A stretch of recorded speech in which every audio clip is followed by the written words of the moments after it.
Just give me one. Hi. Yeah. No, I'm okay. I'm just free. I was just walking up here. I'm free now. Go.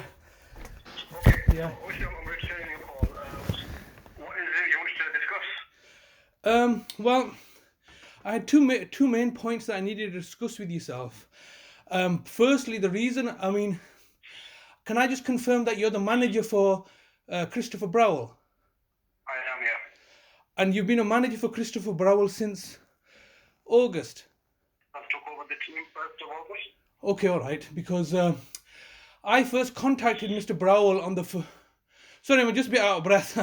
I first contacted Mr. Brownell at the start of August, and it was regarding a letter that he had sent to my brother, which he was tasked to translate into English, and it was regarding, I think, two main points. One was access to money, and the second one was registration with the GP. So I had been speaking to Mr. Brownell throughout the whole of August, and then subsequently, we couldn't make any progress, and then I believe on the 14th of October, he arrived at our door doing a welfare check, and then subsequently I've been liaising with Mr. Brownell over the telephone regarding various ongoing matters, and we concluded our interactions. I think sometime a couple of weeks ago, and it was not really my intention to continue to contact him because I felt that we both felt mutually that he was not in really a position to help us. Subsequently, I have been liaising. One of the points that remind you that one of the points that Mr. Brownell had contacted me was a letter by Bradford Council stating that they wanted to register my brother. They wanted my brother to be registered in Bradford. In parallel to these interactions with Mr. Brownell, I have been liaising with my brother's GP practice in Oldham. Yeah. And one of the things they've made me aware of, I've been making numerous, trying to engage with them. Basically, the relationship has broken down, or not broken down, but become strained. And the reason it's become strained is because now basically my brother's authorized me to act on his behalf. They are in a bit of a ambivalent situation. They're not really speaking to me or anything. So anyway, by the fourth. You're saying your brother instructed to act on his behalf. So I think there was mention of a power of attorney. Has that been officially approved by the Court of Protection? Is that what you're referring to? Well, no. I'm not referring to the power of attorney because, as you know, the power of attorney has been suspended for some time. Yeah. As you know, the fact that the power of attorney is only necessary when somebody it's established that somebody lacks capacity, as you understand. Yes. So that court matter is still ongoing. All right, okay, and something malevolence happening at that, but I'm going to put that to one side because as you know that's. I just asked because I'm just trying to clarify what you're referring to. Okay. Obviously, it's quite a complex situation. It is a very complex situation, yes. Yeah, so I'm just trying to make sure okay. We're on the sort of same page here. Okay, so what I'm trying to focus in on is that my relationship obviously ended with Mr. Brownell on amicable terms, but I felt that it couldn't go any further. The reason that I've contacted you particularly is because I didn't actually want to contact you. I wanted to contact Vicina Brown, and the reason I wanted to contact Vicina Brown subsequently from after concluding my relationship with Mr. Brownell is that some evidence has come in front of me, and that evidence is being disclosed to me by the GP practice in Oldham.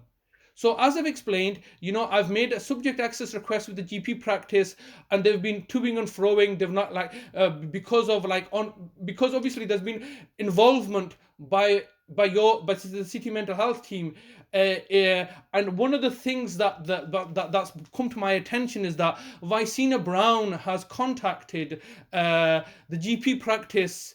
And the GP practice have made me aware that she's contacted them and raised concerns or safeguarding concerns or whatnot, which has put them in a precarious situation.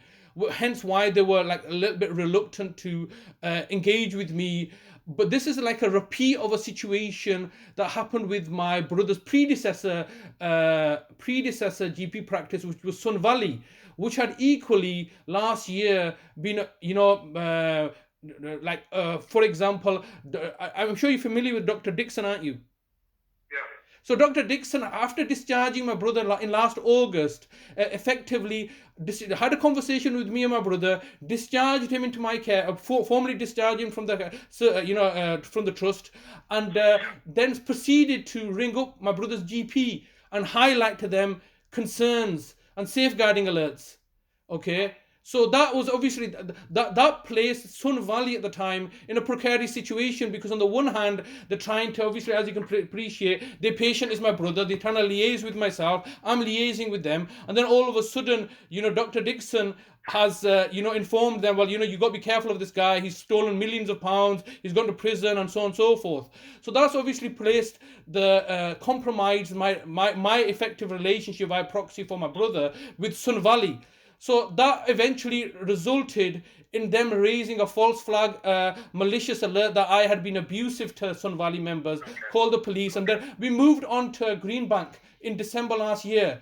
Now, obviously, I know that the relation has been interfered with. So, obviously, me and my brother, we've not taken on any services from Greenbank subsequently. But then, now I said to Greenbank that in order for me to take on services, I need to be satisfied that there's no third-party interference. Now, so I'm coming to the point now. So the purpose of me calling up Vicina Brown was to establish how she's been in a position to effectively have access to my brother's healthcare records, because as you mentioned earlier on, the lasting power of attorney or any court proceedings that you have in place or have through whatever malevolent means achieved, those are all to do with finances. All right. As you know, there's a distinction between health and welfare and property and finance. Now, the local authority, through whatever malevolent means, is now obviously claiming that they want to be in charge of my brother's finances. And then Mr. Brownell had come down and met my brother. My brother said, "How much money of mine are you holding?" He said, "I'm going to go find out." We've come back and said, "Oh no, we can't tell you anything." So there's quite clearly something malevolent going on there. But I'm not interested in discussing the financial aspect of things, because obviously, those are still in the court, and I can speak to somebody else about that. What I'm trying to focus in on, and I think it would be unfair for me to discuss financial matters with yourself, because having established that Mr. Brownell himself could not discuss financial matters because he was telling me that his involvement is only health and welfare, and as you will tell me that that's outside your remit, anything to do with finances, because you're obviously on the city mental health team, and I wanted to focus. So if I can just interrupt slightly there. So with regards to the first point, how did Vicina get access to your brother's health records? We share the same system. Okay. So that's where we put our entries on. But I can't answer in terms of what safeguarding concerns Vicina's raised. I wasn't involved at that point in time, and I can't give you an answer on somebody else's behalf on an issue that I'm not aware of. Okay. Well, okay. So the second point, sorry, because obviously you've got other points to make. Yeah. As healthcare professionals, obviously, if there is a safeguarding concern, it is our duty to raise that. Now, I don't know what's happened in the past with yourself, Vicina, Chris Brown, but if they've come across something that they felt wasn't right and they've raised it, again, I can't give you an answer on what concerns these were, why they were raised. It's not something that I'm aware of, to be honest. Okay. So one of the things that you've said is that the reason that Vicina Brown is being, you are able to access my brother's healthcare records is because you're healthcare professionals and you share the same system. Yeah. Okay, so that's factually inaccurate. And the reason it's factually inaccurate is this, because you're on system 1, is that correct?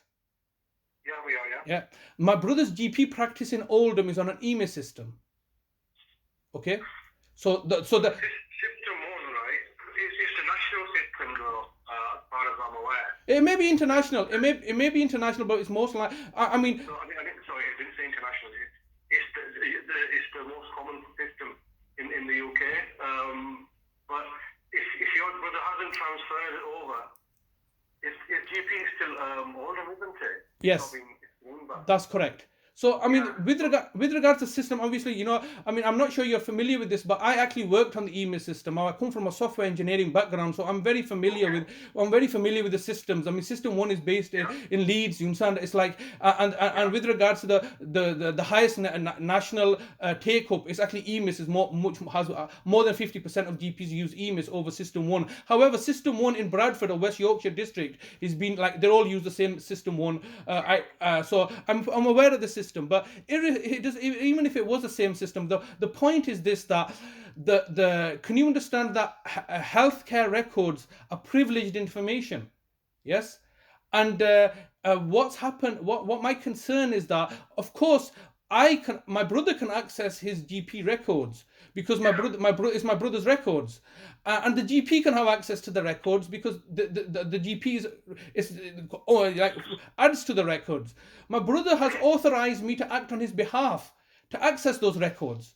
All right. So under what authority, Shazad? Obviously, I'm not undermining this, but Yeah. I'm trying to understand. Okay, all right. Under what authority is that anybody? Because as it presently stands, my brother it's not been concluded that he lacks mental capacity.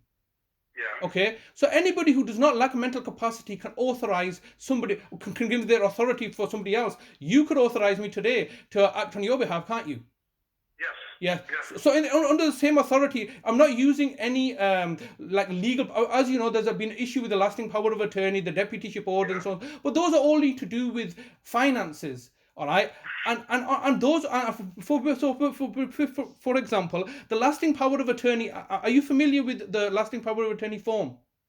I am. So I think under section 5 or something, there's a tick box that says you could use this as soon as it's registered, or if it's not tick box, you can't even use it until it's been established that somebody lacks mental capacity. So the issue with look, I'll simplify this because obviously you seem to think that obviously that I've just come on board. Look, it all comes down to the pivotal point of my brother's mental capacity. All right, this whole case, everything revolves around my brother's mental capacity. All right, and the point you're making, Shazad, about access to information again. Because I don't know what's going on. If you feel that Rasheen has access to your brother's records without his permission, then you can put in a complaint. But okay, all right. There's a process to do that. You know what is with respect, Fecto, yeah, I'm a veteran. Dealing with both the city mental health team, the PALS, the NHS, the Bradford Council. I'm sure are you fully familiar with the fact that the local authority, have arrested me, sent me to prison for financially abusing my brother? Okay. Are you aware of this? Or you're not aware of this? Okay. So I think that's a very pertinent information, is because obviously that is obviously what I've been discussing with that's what I've been discussing with Mr. Brownell. So just for your understanding, your manager is your manager Nadia Khan? She's the service manager. Is she your manager? No, she's not my manager. Okay. Can I just ask who your manager is then? I'm just trying to understand where you're coming from. Okay, that's fair enough. I mean, is that a problem for you to tell me who the manager is? It's not a problem, but I'm wanting to understand why you're asking. Okay, the reason. Yeah, the reason. Several times. Have I asked? Not from myself, but from other people. Yeah. So you're fully aware how I operate. So the reason I ask for managers is because I need to know a chain of command, coming from the Chief Executive, Kirsten England, to Ian, the Health and Wellbeing Director. There's a chain of command, isn't there? There's a chain of command wherever you go. Yeah. So obviously, I'm not dealing with you as an individual, am I? I'm not dealing with you, Fiaz, and like as an individual person. You're in a corporate. I'm a representative of the council. That's correct. That's correct. I'm the manager. Yeah. So what point are you trying to mention? So, all right. So the point I was trying to make is, so could you tell me the name of your manager? But not really giving me I've given you. If you don't want to give me the name of your manager, that's fair enough. But I've told you, whenever I meet new people, I need to understand where they fit in the corporate structure. Yeah, but it doesn't mean that I have to answer every question. No, you don't have to. And if you don't feel comfortable, giving me your manager's name, that's fair enough. It's not a case of being comfortable or not. But shall we move on to the reasons why you've rang me, Shazam? Yeah. The reason I'm trying to explain, there's two main points that I've rang you up. One of the points is because I was speaking to Mr. Brownell, and it's regarding now subsequently after I stopped speaking to him, I've got from his GP records that the Vicina Brown has telephoned my brother's new GPs, all right, which has basically sabotaged that relationship.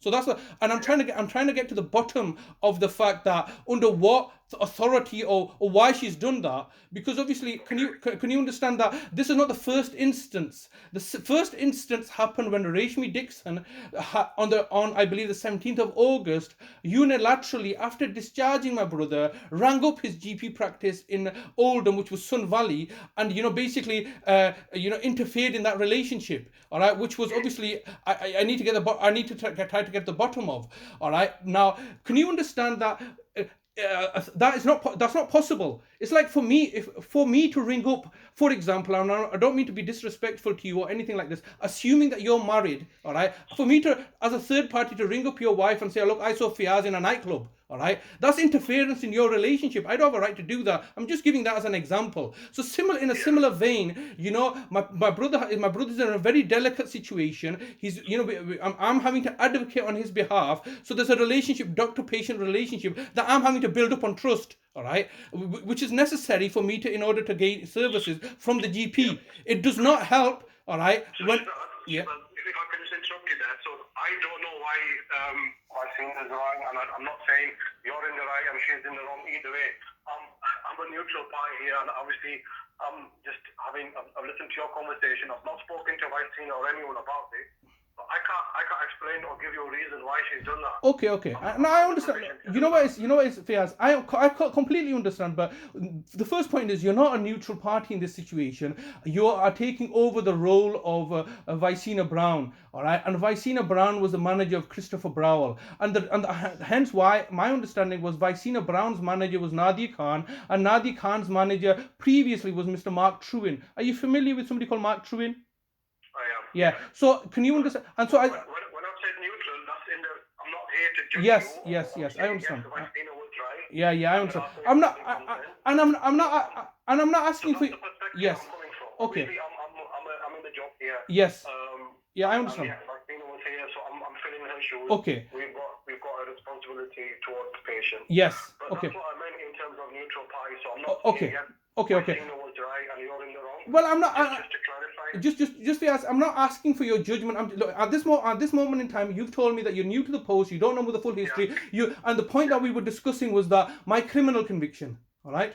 Okay. And we were on the point of discussing mental capacity. So I was trying to give you something which you've now told me that I'm not familiar with this criminal conviction. All right. So now I have to explain to you, and before I started to explain to you, hence why I asked who your managers were. All right. Because obviously it is a crucial aspect. It's an elephant in the room, and the core aspect of what's going on here. So what's happened is that my brother Talib was previously out in the community, and he was receiving direct payments from.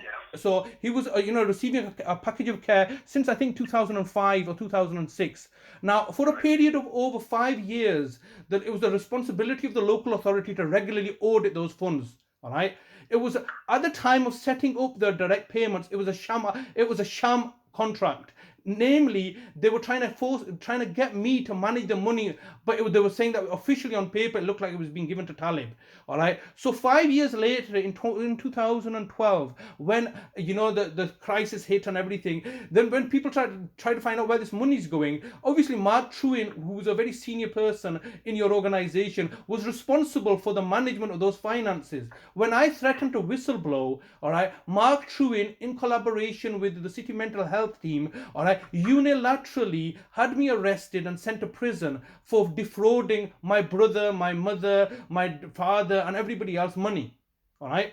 So do you understand that under normal circumstances, what happens is that an allegation is made, the police investigate, and should there be enough evidence and in the public interest, the Crown prosecution criminally convicts somebody and send them to prison. You understand that's how it normally works. Yeah. So are you saying that didn't happen in this instance? Not in this instance, no. There was no police involvement. There was no Crown prosecution involvement. The party that spearheaded it was Mr. Mark Trewin. all right? And he was obviously and Bradford Council convicted me and sentenced me to prison, all right, for substantial financial fraud, all right? We're talking the tunes of over £500,000, all right? Okay. So I'll have to disagree on that point. Obviously, it's a lot to take in, and if you're saying that you were convicted without going to court, without having a trial. No. Sorry, you misunderstand. You misunderstand me. I did go to court. I explained to you that I was convicted not by the Crown Prosecution Service, but by Bradford Council. Okay. All right. So Bradford Council, in collaboration with the court systems, all right. Was it a civil case? No, it was no. Obviously, a civil case does not result in a criminal conviction, does it? All right. That's what I'm trying to clarify. Yeah. So it was so the local authority have powers of criminal conviction as well. All right. It should have been a civil case because obviously it was about money, but obviously there was something nefarious going on. All right. And this is why it gets even more nefarious, because I can tell from your questions that you're asking me that this is obviously seems kind of highly dubious. All right. So what's happened is that I'm telling you now, Mr. Fiaz, that I have been criminally convicted of defrauding my brother Talib Hussain, your patient, substantial financial money. All right. Okay. I've gone to jail. I've come out of jail. All right. In 2017, and I've continued to care for my brother. And at this moment in time, my brother saying to me, and remember, my brother had never made a victim statement, never reported this matter to the police. The reality was that Mr. Truin was trying to cover up his systemic failure in auditing public money. So you understand, as a council, you have to give public money. That's not taxed. So you were giving public money to my brother formally, informally tasking me to manage the money. I refused to manage the money, so the money kept on piling up. So I was effectively convicted of not spending money. The money was all piled up, so you took all the money back. All right.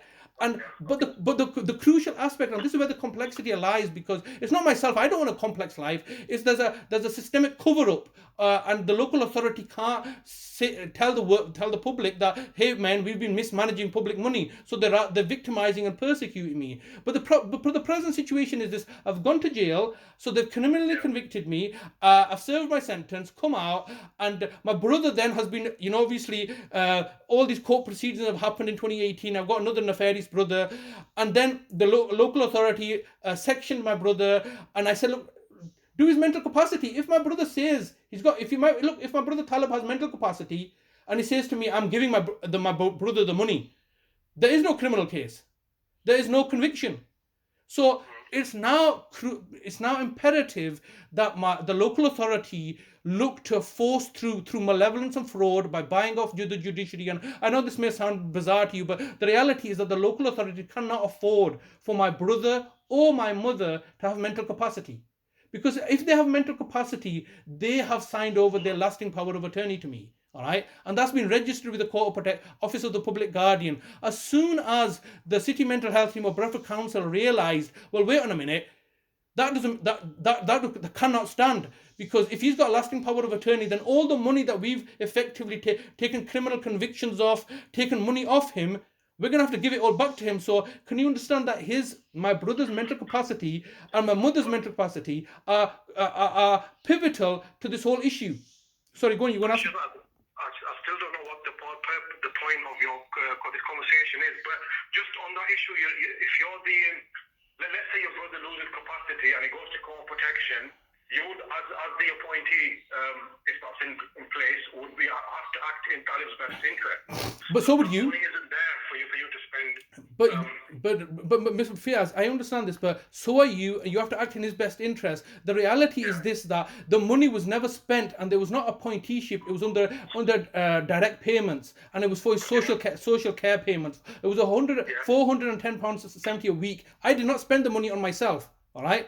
I did not spend the money because it was a sham contract, all right? And it was I'm not saying you did. Yeah. I'm just Oh yeah. Even with the appointeeship. Yes. They still have to be accountable. Okay. And so I as an individual have to be accountable, but so do you as a council. So presently, you the council are his appointee through malevolent means. My brother's not received access to one penny for the last 3 years. All right. So he's not getting any benefit money. Who's financially supporting him is me. All right. So the very person that you, the council or city mental health team, have criminally convicted for financially abusing him money for and sent me to prison. Subsequently, since I've come out, you've taken all the money, and so he's not getting any money. And this brings me to the second point. So the present situation is this. The reason I rang up. So let's not try to I'm not going to try to give you too much information right now. I'm going to focus in our call. So the purpose of my call today was first of all to ask Vicina Brown or try to get it from her that the relationship, my presently my brother's GP relationship with his GP in Oldham or whether anywhere else is ended with now because you've interfered with that relationship because you've had no authority to access his medical records. Now, if you have done so under safeguarding, can you understand how, Mr. Fiaz, you understand how powerful safeguarding is, don't you? The safeguarding alert dispenses with safeguard regulations such as protections and so forth. Because it's considered a very serious matter. Somebody's life is eminently in danger. That's why safeguarding is there. And it allows people to do welfare checks, which means that, and I've experienced this, the police can come down and physically break the door in and come inside your house and do a search without a search warrant, without anything. So it does a lot away with a lot of citizen rights and protections. Now that process of safeguarding is also open to abuse, and that's ultimately what's happening here, is that the safeguarding element is open to abuse by the very people that are meant to be safeguarding this. So that has consistently been a safeguarding, or we're doing safeguarding and we can get into his records and we can change his records and we can change his address, and that aspect of safeguarding has resulted now in the net effect that my brother no longer has access to any medical service, any NHS services, all right, because he can't go to his GP anymore. And the reason he can't go to his any GP anymore is because the GP is compromised in dealing with myself. All right, and the reason that he's been compromised in dealing with myself is because both Rashmi Dixon on the 17th of August 2021 last year and Vicina Brown, I think in May this year, have interfered in that relationship. So hence why I'm coming back to the point of Mr. Christopher Brownell in August contacting me when you were his manager, stating that, we're only contacting you to get you registered with a GP in Bradford and so on and so forth. I'm no longer in a position to do so because of this malevolent interference, and the malevolent interference is sourced by the fact that the local authority, Bradford Council, have basically fraudulently convicted me of a crime that I could not have committed, and now I'm here still caring for my brother. And so that's a background information. So the reason I'm speaking to you now is the fact that I wanted to know, under what, other than safeguarding, where in the legislation does it permit you, the Bradford Council, to go into my brother's records and change his home address? I'm not able to answer that. Okay, that's fine. That's fine. Yeah, Okay. I don't think it's for me to answer there. But the reasons why Chris has probably asked you to change GPs or to support that living changing GPs is because we go by the GP surgery, and let's say, for example, if your brother were to get poorly and he needs to be seen by a GP, the local GPs are not going to accept him. So it prevents your brother from getting access to certain medical intervention from certain services if they're not registered with the GP within the Bradford area. Okay, now I perfectly understand that point, but do you understand my point that, it doesn't, the whole point is that under the pretext and pretense that, in case he needs GP services, the reality is that you're preventing him from getting GP services. All right? You're effectively not only preventing, this is what I was going to explain to you, and I'm coming into my second point here. Today, as it stands, today is the 28th of November 2022. My brother, all right, whom you previously convicted me of defrauding so much, he's got no access to no money, all right, no financial money and Mr. Brownell will confirm this, and your legal team will confirm this, that since not one penny has he received for over 18 months, not one penny. But in addition to this, he's now left in a position where he's got absolutely no access to any NHS services. All right, he's got no access to any GP services. All right. Is he not able to ring up a GP in Bradford and get himself registered? Look, no, just please allow me to finish. All right, he's no longer in a position to partake in any GP services at all. All right, and the practicalities I will explain to you. But in addition to this, the second point I'm coming to is that you, the local authority, have interfered with the housing association and eminently, and this is the urgency of why I needed to speak to you personally in the absence of Vicina Brown, is that this Wednesday he's going to court and I'm going to court and we're facing eviction, so he's potentially becoming homeless. All right. Okay. And he's previously been homeless since the local authority kicked us out of this house and forced us to go to Oldham when they took over the care of our mother. They forcibly took care of our mother, evicted me from from providing care and support for my mother and my brother, who remember I've gone to jail for defrauding them, but I continue to come out and support them. So since 19th of February 2021. My brother has been homeless. So, and then after the local authority, and once again, you may disagree with me, and no doubt you will, or not knowing the full information, the local authority, after having taken care of the care home that was operating at the premises and taking care of my mother, they overtook the care, vaccinated her, and got killed off. So she died. I made allegations to the local authority that you've effectively murdered her. And when I returned back home to this property in February earlier this year, the housing association are now trying to boot us out, saying that we've got no right of succession and all sorts of legal proceedings. And the housing association via email have contacted Mr. Brownell in February this year, said, look, can you explain to us if there's any safeguarding issues regarding Talib and his brother, and obviously with regards to any issues regarding tenancy and stuff? And Christopher Brownell wrote back to saying that as far as we the Bradford, and he's also acting on behalf of Bradford Council, saying, look, there's no safeguarding issues, and we don't want to get involved in this. But you need to be involved, because on the one hand, coming back to this legal authority, you're claiming right now to be his deputy appointed by the Court of Protection. All right. A person's potentially going to become homeless. He needs legal representation. I am no longer and so in a similar vein, that because of this really grey area that you put us into, it's not very clear cut. Talib, is he? How is he going to be legally represented? All right.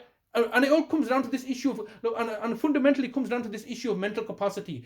And I've made this quite clear to Mr. Brownell, and all the predecessors know, Vicina Brown, Nadia Khan, Baljit Nota, Fungai Muchichitiri, Reshmi Dixon, they all know that according to the law, my brother has mental capacity. All right. Because the very first principle of the mental capacity act is to assume that he has capacity.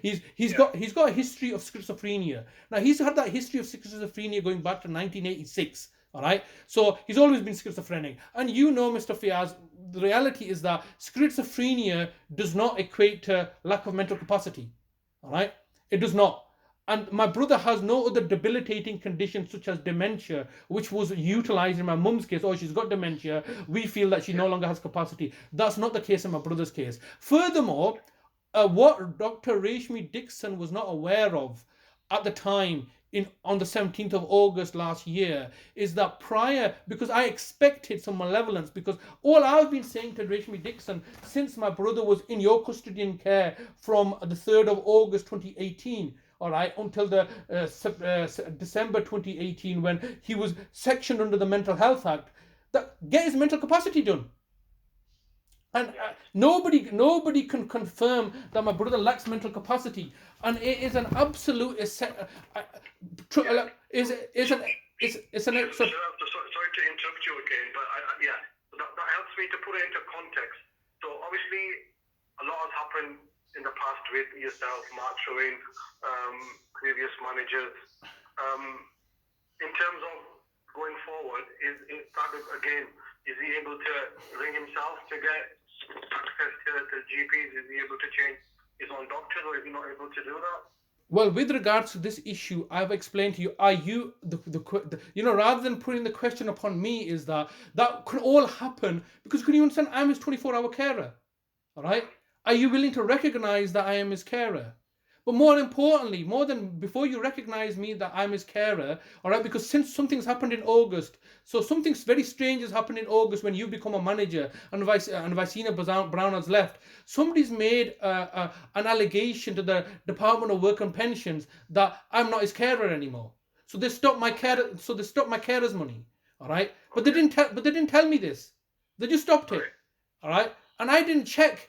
And so in October, they sent me a letter saying that, oh, we want some information. Are you still caring for your brother 24 hours a day? I'm sorry, 35 hours a week and stuff. And I'm like, well, wait on a minute. When I rang them up, they said, oh, we stopped your carers allowance in August. I go, what are you on about? You know what I'm saying? Why did you stop it unilaterally? Or because we sent you a form and you didn't return it. I give it, you sent the form in October, all right? I'm ringing up because of this form, and you've already stopped my payments. So I've now had to lodge that as a complaint with the DWP that how can you stop my payments in August? So what's ultimately happening here, Mr. Fiaz, is that, as you know, there's a lot of there are things that should be done, that are legally, lawfully to be done. However, as you know, people cut corners, and particularly my experience with the local authority, there's a lot of fraud and deception and corruption in the local authority. They often do things. Maybe Shazad, I'm not. No, I expect that. I mean, you're the employer. That's your employer. As you've been talking, I've just sort of put in Telegraph and Argus your name. Yeah. And again, I'm sure you're aware of the article, and it's on $500 million. Yeah. He was convicted of fraud. So yeah. Again, it seems like, TNA is someone's opinion, isn't it? I'm not saying that's fact, but it does sort of. But I made you aware of this at the start of this conversation, haven't I? Yeah. And the thing is that, so you tell me this. Okay, fair enough. You're an intelligent person, innit? Being a manager, how can I be convicted of defrauding my brother, gone to jail, and continue to care for him, where Bradford Council, the prosecutors, are begging me to take money for him now? Go and tell me. Yeah, so again, I've not read your brother's file. No, you don't need to read my brother's file. Look, it's a fact. You've read it in front of you. I've been criminally convicted of defrauding my brother Talib, amongst other people. I've gone to jail. You're saying it's Telegraph and Argus. It's a fact. I am agreeing with you. No, I didn't say it's a fact. I said it's somebody's opinion. No, it's not opinion. No, I'm sorry, it's not so. I've been criminally convicted through the judicial process. All right? So it's not an opinion anymore. I'm telling you, I've gone to jail. All right? So it's not an opinion. I've gone to jail for defrauding my brother Talib, my mother, and my late father, and my other disabled brother. All right? Like you said, £500,000. Now, on that basis, can you explain to me how today, that was obviously, you read the article, that's in 2016, how it is today that I've gone to jail, I've come out of jail, and this is another fact that's obviously in the file, and I'm telling you, just take my word for it, that I came back out in July 2017, and I've continued to both care for my mother and brother, and they have then proceeded to give me lasting powers of attorney, which have been registered with the Office of the Public Guardian. And today, right here today, I'm here with my brother, and I'm caring for him 24 hours a day, 7 days a week, all right, with no financial support. All right, no input from Bradford Council, no money, not even his benefit money, and not in addition, not even my benefit money. So the local authority. So can you tell me? Do you understand? How does that make sense? Yeah, no, it doesn't. It doesn't make sense. And when things don't make sense, like for example, like if I give you a letter, you can read English, yes. If I put it upside down, you're not going to be able to read it, are you? So I think because the allegation and the conviction was around financial abuse, they took that away from you, haven't they? To say if we don't give him money, there's not going to be any financial abuse. Okay. Then why is Bradford Council forcing me to take money for him then? I don't know. That's not something I'm aware of. Okay, all right. Well, that is a reality. And also, if with regards to financial abuse, who's financially abusing him now then? Is he not being financially abused now? But a lot of these questions that you're asking, I think I'm not in the position to answer. No, Fiaz. Look, we're just having a cordial conversation. What I'm trying to, and the reason that this cordial conversation veered off is that soon as I mentioned the fact that Bradford Council have, effectively murdered my brother and they're acting corrupt and malevolently, all right, you quickly interjected and said, well, actually, I don't know about that. And obviously, I expect you to say so because that's your employers, all right, and you're representing them. But I understand that. But can you understand there's a reality of the situation? We were talking about him being immunized or something, weren't we? So I'm not speaking up for Bradford Council. Immunized? We didn't say immunized. You mentioned that your brother. Sorry, what did you say? How did you pass away?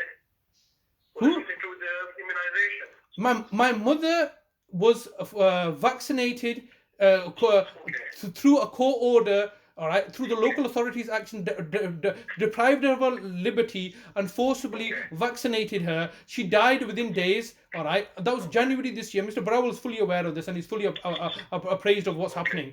And so. Was that related to COVID, Shazad? No, it's not related to COVID. It was the fact that she was given a vaccine. All right, and she died as a consequence of forcibly given a vaccine. All right, my brother Talib and I did not see her for the last year of her life, but that's regarding my mum, which you would obviously not know about. Yeah. Okay. All right, but let's just focus on another point. Yeah, but let's just. Can I just say apologies about? Well, yeah. I mean, there's not the thing is, a lot of people give the source and stuff, but what is that the source? She was murdered by Bradford Council. Everybody knows it. All right, nobody's willing to do anything about it because obviously, look, Mr. Fiaz, just earlier on in the conversation, you said to me that look, the money. If you're an appointee, you can't spend the money on yourself. It's has to be for the best interest of the patient or the person. Yeah. All right. Because you understand, if I do that, if I financially abuse my brother, there's consequences, aren't there? I can get arrested and I can go to jail, and that's what's happened. But what happens if Bradford Council does the same?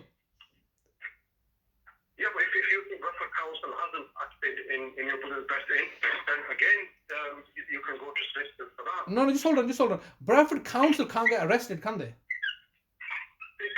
It's not a person, is it? It's an organisation. It's an organisation. An organisation can't get arrested, can they? Yeah. No, you can't. And an organisation can't be in prison, can they? But they're still liable, aren't they, for their actions? Yeah, maybe. But the bottom line is that, like, for example, if I, as a citizen, are abusing somebody, I can go to jail, which I've shown you I have done so. Yeah. If the council or an organisation, particularly Bradford Council, are doing exactly the same thing, financially abusing the person, they technically can't get arrested, can they? No. They technically can't go to prison, can they? No. There is corporate liability. No. Corporate. Yeah, there may be corporate liability. Yeah, I understand that, but can you understand the reality is this today, that you've just read a newspaper article that said that I've gone, and I've not denied that. I'm very proud of that, because you know why I'm proud of that? Because when I got convicted and they're taking all my money away, I told them, if these people ever come into my care, I'm going to be charging the local authority £1 million a week. All right? So this is what it comes down to it. I can't kill or arrest or detain Bradford Council, but I don't care about. It doesn't matter to me if Bradford Council can be put into jail. What matters to me is the fact that I'm charging £1 million while I'm caring for my brother, and that is irksome to everybody. All right, because who's gonna pay you that though? Yeah, well, this is it. Who's gonna pay me that? You just said corporate liability, didn't you? Yeah, I think a lot of these questions that you're ringing and asking me, Shazad. I'm not asking you these questions. Look, Fiaz, with respect, I'm not. The reason I'm a very focused individual. I'm just trying to give you background information so you have a clearer understanding of where we are today. Because this is what often happens.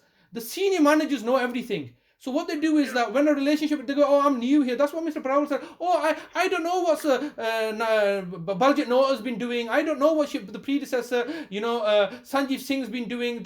When she came on board, she said, I don't know what Sanjeev Singh has been doing. I'm new here. So I've had to spend time explaining to them. And that's why I asked who her managers were, so I get a corporate structure. Now Mr. Brownell's come on board. Oh, Baljit Noor has left. I don't know why she's been moved on. And now I've come on board. I don't know. I'm ignorant of what the past is, so you tell me, so I'm now having to explain to Mr. Brownell. He's now left. Okay, so Vicina Brown is now left, so now I'm having to take the time to explain these things once again to yourself. But the senior managers know everything. Do you think Bradford Council doesn't know all this stuff? The reason I'm explaining this to you is so you're fully aware that, look, you got an official job to do. All right. You've told me earlier in the conversation that you're a representative of Bradford Council. So there are things that you cannot say and cannot act upon in your own capacity. All right. So that's your job. That's what you're getting paid to do. But I also want you to know that you're also a citizen. All right. And I need you to be aware of what the reality is. There's a distinction between what the reality is and what you're officially supposed to be doing and what's officially supposed to be happening. And that's all I'm here trying to explain to you. And so that's hence why let's just bring it back to the conversation. I don't need you to explain to me my job, though. I'm not explaining your job. When did I? No, sorry, sir. Look, I did not explain to you your job. Right? I'm trying to explain to you that outside of your job, there's a reality. Like for example, if I was your driving instructor, I will teach you how to drive according to the highway code. However, you shouldn't. However, you should. We've been speaking for about 40 minutes, and I'm still nowhere near the end of the reason why you're calling. Okay, Are you wanting to make a complaint about? No, I'm not here to make about a complaint about anybody. The reason for my call is today. I mean, I don't know how succinctly I can say it, so let me say it again. I had 2 points to call you today. 2 points, okay?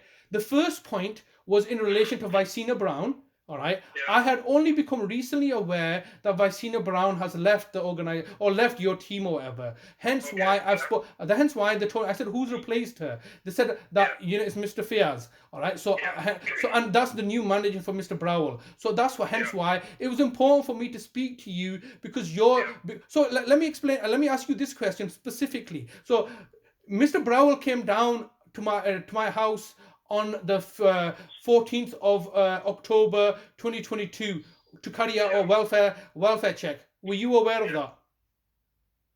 I was not aware of that, no. Who authorized that? I don't know authorize that. But you're his manager. Yeah, but we don't. We've got over 800 people on our books, so I can't keep tabs with who's doing what. I tell you why. Because obviously, Mr. Brown.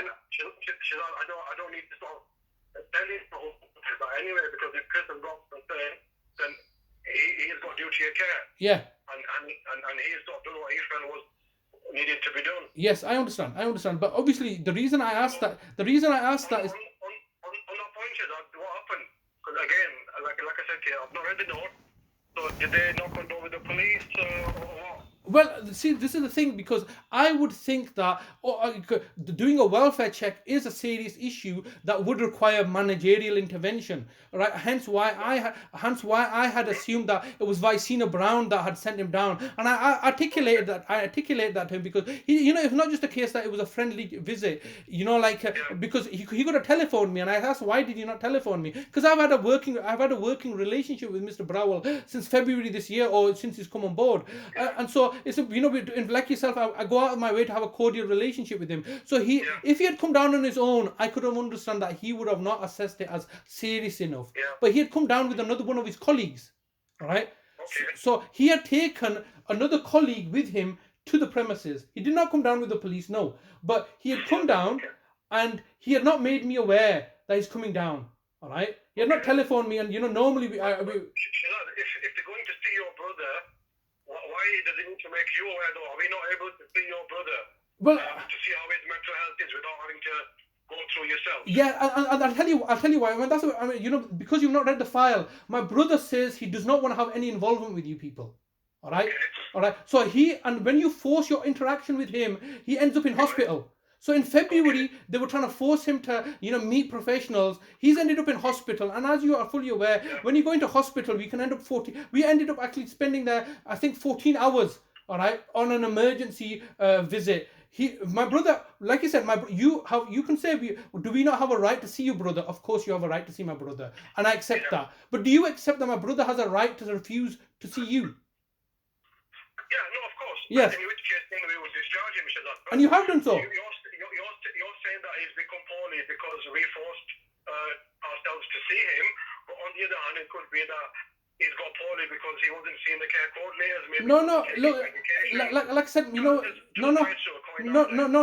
Look, once again, you're surmising things. So what happened is that, obviously. I'm things objectively, though. I'm not obviously just taking into what you're saying. Yeah. I understand, but that is the other side of the coin. There's always another side of the coin, but you're refusing to accept the other side of the coin. Maybe is ugly and malevolent. Yeah. No, I'm looking at both stuff. Okay. Okay. So let's look at. A lot of people who get recalled back into hospital or deteriorate, quite a lot of the time it's because they haven't taken their medication. Okay. And we don't know, because if we haven't seen Talib for God knows how long, I think looking at the notes, they said something about 12 months. Okay, so on the one hand you said you haven't seen the notes, and now you're saying you've seen the notes. But coming back to this, you asked me a question regarding Talib. I went to scan through the notes. Okay, that's fair enough. Okay, that's fair enough. But so you've not had a look at Talib's notes beforehand? No. Have you had any involvement with Talib before our call today? I don't understand where you're going with this question. It's a simple question. Look. I'm not answerable to you. You're not answerable to me, but look, you know, Like I'm being put on trial here. No, you're not being put on trial. Look, I'm asking a simple question. I'm ringing up. My understanding was this that. So you're assuming that it's me that's on the DWP and I'm the one who's got your camera. No. I'm assuming that it was Vicina Brown. All right. Okay. So I'm assuming, hence why I've tried to speak to Vicina Brown. So then only recently have I been made about who you are. Only the last week. All right. When I remember, I'm ringing up to speak to Vicina Brown regarding her interaction with the GPs in Oldham. They've told me that that's Fiaz, who's Mohammad Fiaz, and only today, in this conversation today, right now today, in this conversation, you've told me that you've been involved in August. All right. So hence what? I'm in the team. Yeah. Since August. Yeah. So. I've not discussed every single case with everybody. Okay. And so hence what? Yeah, so hence why I've asked particularly, and I think you're getting defensive of this, and you don't need to be defensive. I'm not trying to put you on. I'm not being defensive, but obviously, if you ask me a question which I feel I don't need to answer, I will tell you that straight. Okay, all right, that's fair enough. And I like a straight talking person, but you have to then say to me, why are you refusing? Like, for example, I've asked you the question, who's your manager is. That, you know, the thing is that information is readily available to me. I can ring up. I can, you know. And you're not ready, Shazad, because you've asked the people. No, I haven't. I'm asking you the question. All right, you're not going to give me that information. It's readily available because obviously I can ring up the what is it? Yeah. I can ring up the city mental health team and they'll tell me, innit? So when I've asked you a question, I don't know who your manager is. So I'm asking you and you say I don't want to tell you. I feel that's being defensive. No, so Shazad, you rang and you spoke to, was it Jody or Shantana last week? Okay. And you asked them the same question. Who's Mohammad Fiaz? Who's his manager? Are you saying that didn't happen? No, that did happen. But can you understand? No, I don't. I'm telling you today. I'm telling you right here. I did ask those questions, and I probably did get that information. But I don't have a photographic memory, and I didn't write it down anywhere, and I'm not familiar with these things, and that's unfair upon you to say that just because some information's been given to me that I would have retained that information. I don't lack mental capacity to retain it, but people's names I forget my friends' names sometime. All right, so it's not important for. It's not. So it's unfair for you to say, well, oh, actually, you know who my manager is. I don't know who your manager is. Otherwise, I wouldn't ask the question. I would maybe ask you. So even, like for example, I first met Christopher Brownell in October last year when I spoke to him. In February, I forgot who he was. I've got other things to do as well. You understand? So you can only say that to me. Oh, well, Mr. Hussain, you rang up and this is what happened because you got notes. You were not there. How do you know that they told me this information? You got a file in front of you. You can read that file and you can say to me, actually, I know what you've been doing here. I can go into Google. I can find out what this article is. Actually, Shazad, I was there. Okay. They wanted to speak to me, and at that time, I asked. I was going through the office, so I didn't know who it was and what it was regarding. Okay. But I think the conversation that I picked up was afterwards that you're wanting to speak to Chris's manager. Yes. And as I was walking through. It was either Jody or Chantal. They said, "Fiaz, can you get the call?" I said, "No, I'm busy."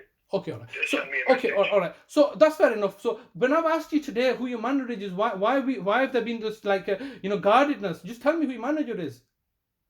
So you're ringing about this issue with Vicina. I can't answer that because I wasn't involved. Okay. So what's the second point that you're ringing for? Because we need to be concluding the conversation. Yeah, and I appreciate that, but it's irksome and troublesome to me that we're having a cordial conversation. I've been open and I'm being open and transparent about with you, and it seems that we could just move on if you just tell me who your manager is. Because if you don't tell me who your manager is, I get suspicious. You see, I'm thinking, well, why does he not want to?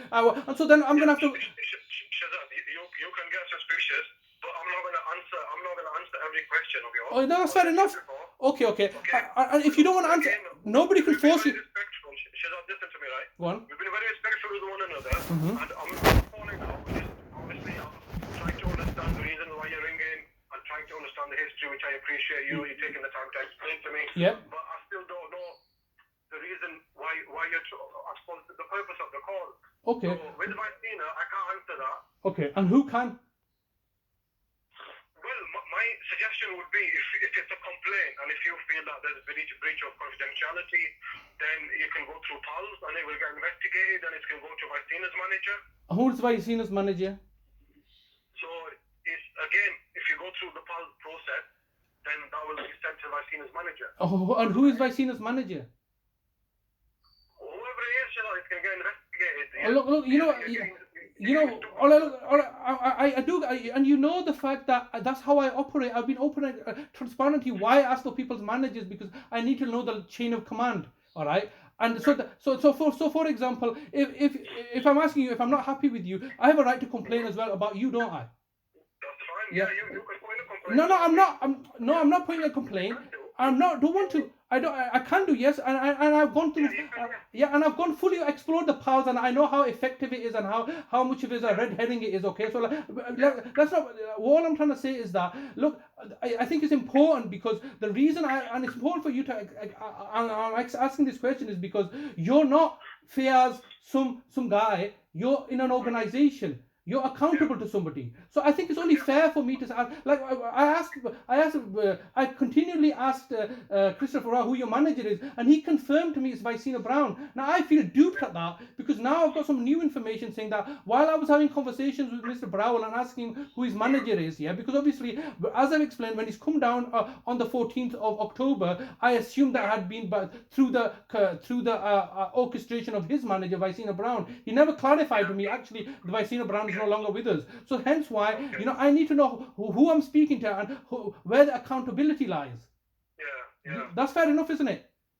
No, that is fair enough, Yeah. So you can ask the question, but again, you don't have to answer it. You get an answer. All right, that's fair enough. I'm a straightforward Okay, person. and can I ask why would you be reluctant to tell me the name of your manager? Can you explain that to me and we can move on? Well, the response to that is I don't think you need to know who my manager is.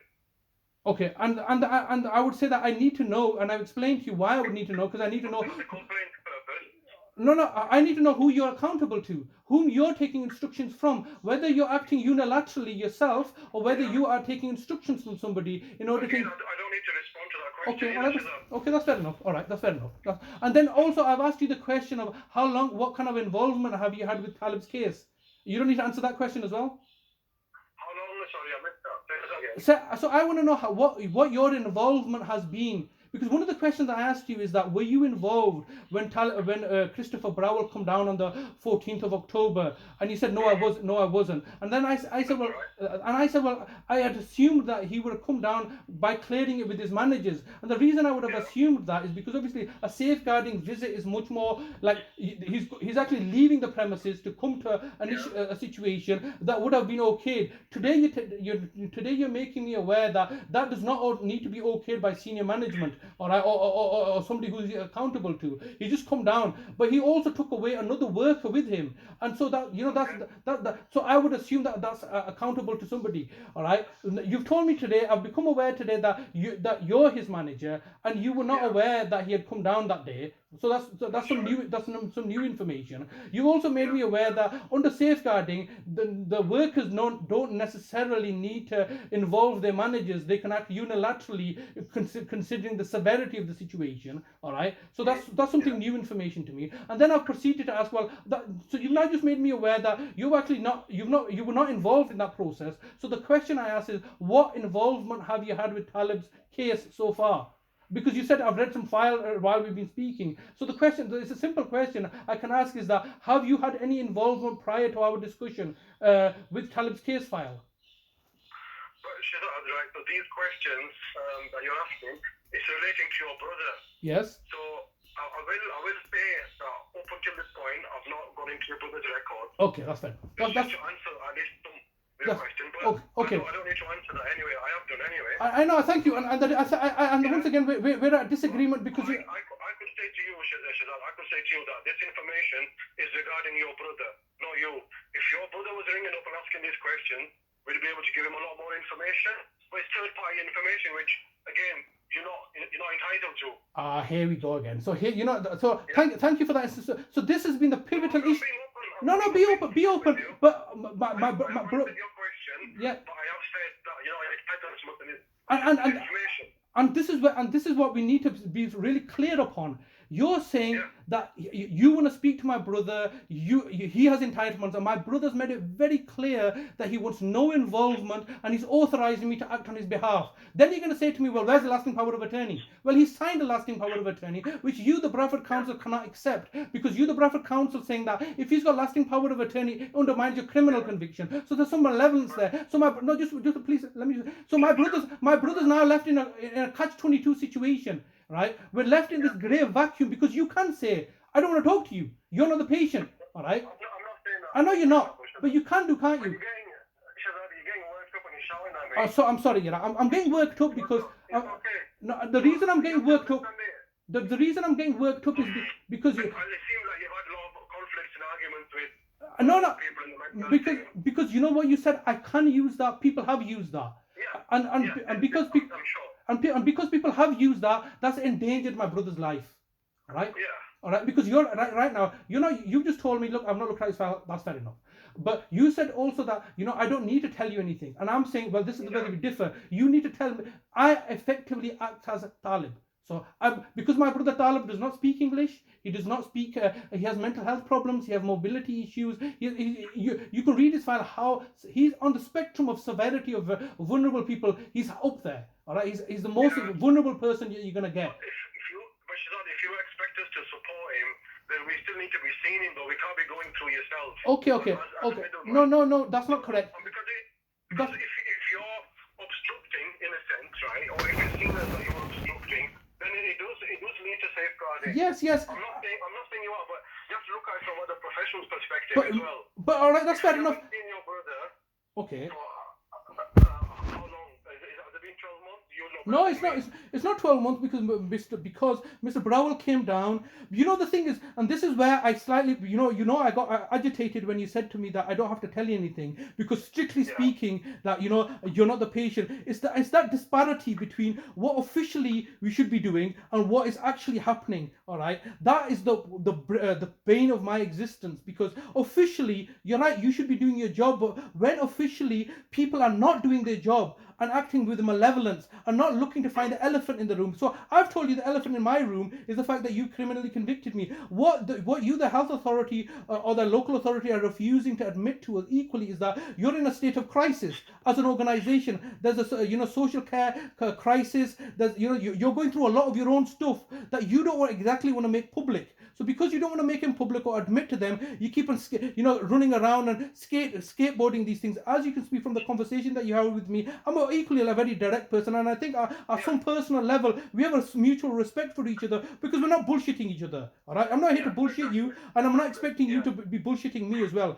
But equally, where I find the bullshit arises is because when you're saying officially, all right, officially we should be doing this. Well, officially I shouldn't have even been convicted, and officially my brother's giving me his lasting power of attorney. I'm trying to do things officially, where the local authority is acting with malevolence, and they're saying, well, Mr. Hussain, you have been criminally convicted, haven't you? All right, you have been defrauding your brother. Yes, that is a fact, but it's also a fact that we're not looking to get your support services. You just said in the conversation just a couple of minutes ago that if you want support services from us, we want to see your brother. Now, why is my brother? It's also a fact from his file. He's been discharged, but you're refusing to let him go. All right. He on the 17th of August 2021, Rashmi Dixon has discharged him. Okay. So he's been discharged from the city mental health team. So why am I speaking to the city mental health team when he's already been discharged? So now we're going to. What do you want then, Shazad? Do you want him to be discharged? Does he want to be discharged? Mr. Fiaz, I know you don't understand how triggering that remark is, because you're thinking I'm just asking a simple question. My brother has already been discharged. What are you going to discharge him from? Yeah, but he's still got a care order. So again, I see your point. It doesn't mention in the notes that he's going to be discharged, but he hasn't done though. He's still under services. He's on what? So he's under. Am I ignorant? But I have to ask the question. Yes. I'm asking for your. All right. So, and I've answered this question 1,001 times. My brother needs to be discharged from the city mental health team because he's not requiring your services. All right. Okay. So he's not. So when we were talking about services, why the reality is that things have become complicated and malevolent because, for example, right, and because there's an aspect of malevolence You know, when, like you said, I'm trying to be honest and transparent. I'm asking that of you as well. Don't give me bullshit. Don't try to be open and transparent with me as well. Because that will, honesty is going to get us moving a lot forward, aren't they?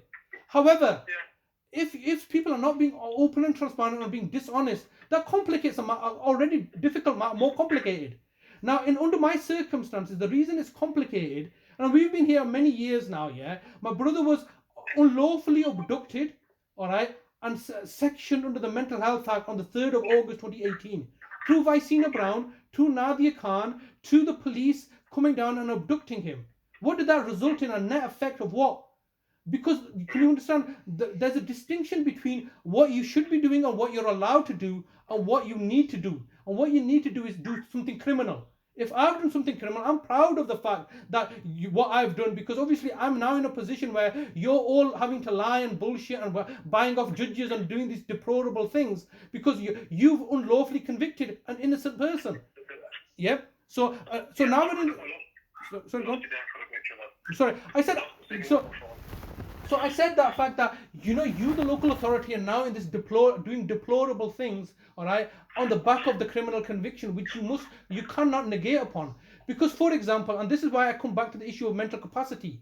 My brother was in your care and custody, and when I say your city mental health team's care and custody from the 3rd of August 2018 until the 12th of December 2018, you could not establish that he lacked mental capacity. All right, and because you failed to establish that he lacks mental capacity, with him having mental capacity in 2019, he's given me a lasting power of attorney. Now that lasting power of attorney undermines your criminal conviction. All right, and hence why there's all this run around and. No, I'm telling you, it does. I'm not. Look, I don't want to take more of your time of trying to explain things to you, but effectively it does. All right. Effectively, it does undermine the criminal conviction, all right? And so therefore, and one of the evidence for that is that subsequently the local authority are pulling their hair out, going out of their way to buy off judges and murder my mother and all this other stuff. That doesn't make sense. Local authorities don't go around killing people, all right? You, the health authority, are meant to be helping people, not making a meal. So, Shazad, back to the point, right? If we wanted to carry on seeing Shazad, Talib, and if we were to hear it from him that he doesn't want to be on the services, but how do we go about that? But you know what it is? He's already explained that to you he's already explained that to Rashmi Dixon. It's, it becomes very frustrating because he has mental health problems. I don't. All right. And I feel very, very angry and, at the point of banging my head against a brick wall. How many times does he have to say it? How clearly does he have to say it? Read his notes. Baljit Nota and Fungai Machiri came to Oldham unannounced. I was not at home. He told them, go fuck off, leave me alone. How much more clearer can we make it? Okay. No, you don't understand. It gets frustrating. How many times do you have to say no? Because the reality is that you want to say no today, tomorrow we'll ask the same question again. You can ask a million. And so this is the same question that Mr. Brown was saying. Oh, look, we'll give you £250 a month. All right? And I said, we don't want that the £250 because that's unlawful. So all we'll ask next month. So the bottom line. Obviously, I understand your frustration. But why is he still with yourself? Like I said, Shazad, hold on a second. So I don't know the history. So obviously, some of these questions that I'm asking, it might seem like it's a repeat. But if someone wants to be discharged, then obviously we hear it from them, not from you as the brother. Obviously, your opinion counts as well. No. But this is the situation that my brother has authorized me to act on his behalf. Can he not do that? Did we not agree that he can authorize me to act on his behalf? Yeah, but once he's got capacity, yes. Why is he not able to act in his own? Yes. So for example, I have capacity. I will authorize a solicitor. I would authorize a solicitor to act on my behalf. All right. And so with the capacity, he has made it abundantly clear, because ultimately what you have to understand is that subsequently from last year, we've lost our mother. We've gone through bereavement. He's been deeply affected by the bereavement, all right? And his understanding is the same as my understanding, because he's not getting any other information from everybody else. His understanding is my understanding, that you the council, your employees have murdered our mother. So why would any reasonable person want to engage somebody who's a murderer? Yeah. So let's. So I've made that. So go on. So Shazad, hold on. So so Talib is saying that he's appointed you as his representative, as his advocate. Yes. But again, the other part of attorney, there's no legal authority, but we would still want to speak to him because it's about his mental health issue. Okay, and whether you like this or not, the sort of the safeguarding, the history, again, that would count against you as well. No, just hold on a second. Did you not ask him that question when you had him unlawfully in your care and custody? Did you not ask him that question? So you don't know.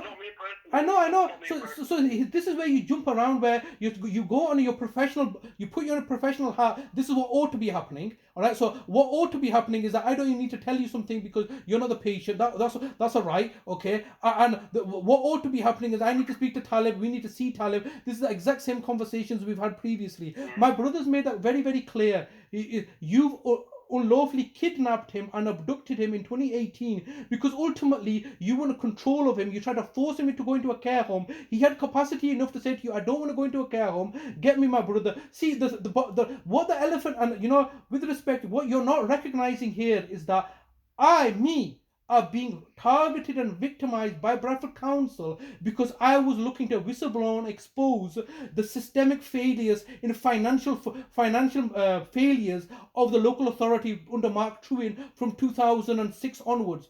For 5 years, you didn't audit things. So now I, as a whistleblower, are being victimized and targeted. Hence why it's absolutely necessary not only to send me to prison, to financially make me destitute, to murder my mother, to antagonize me and my brother. We're now presently facing homelessness. You know and I know. Look, if I have, what's my crime ultimately? All right, I've just been.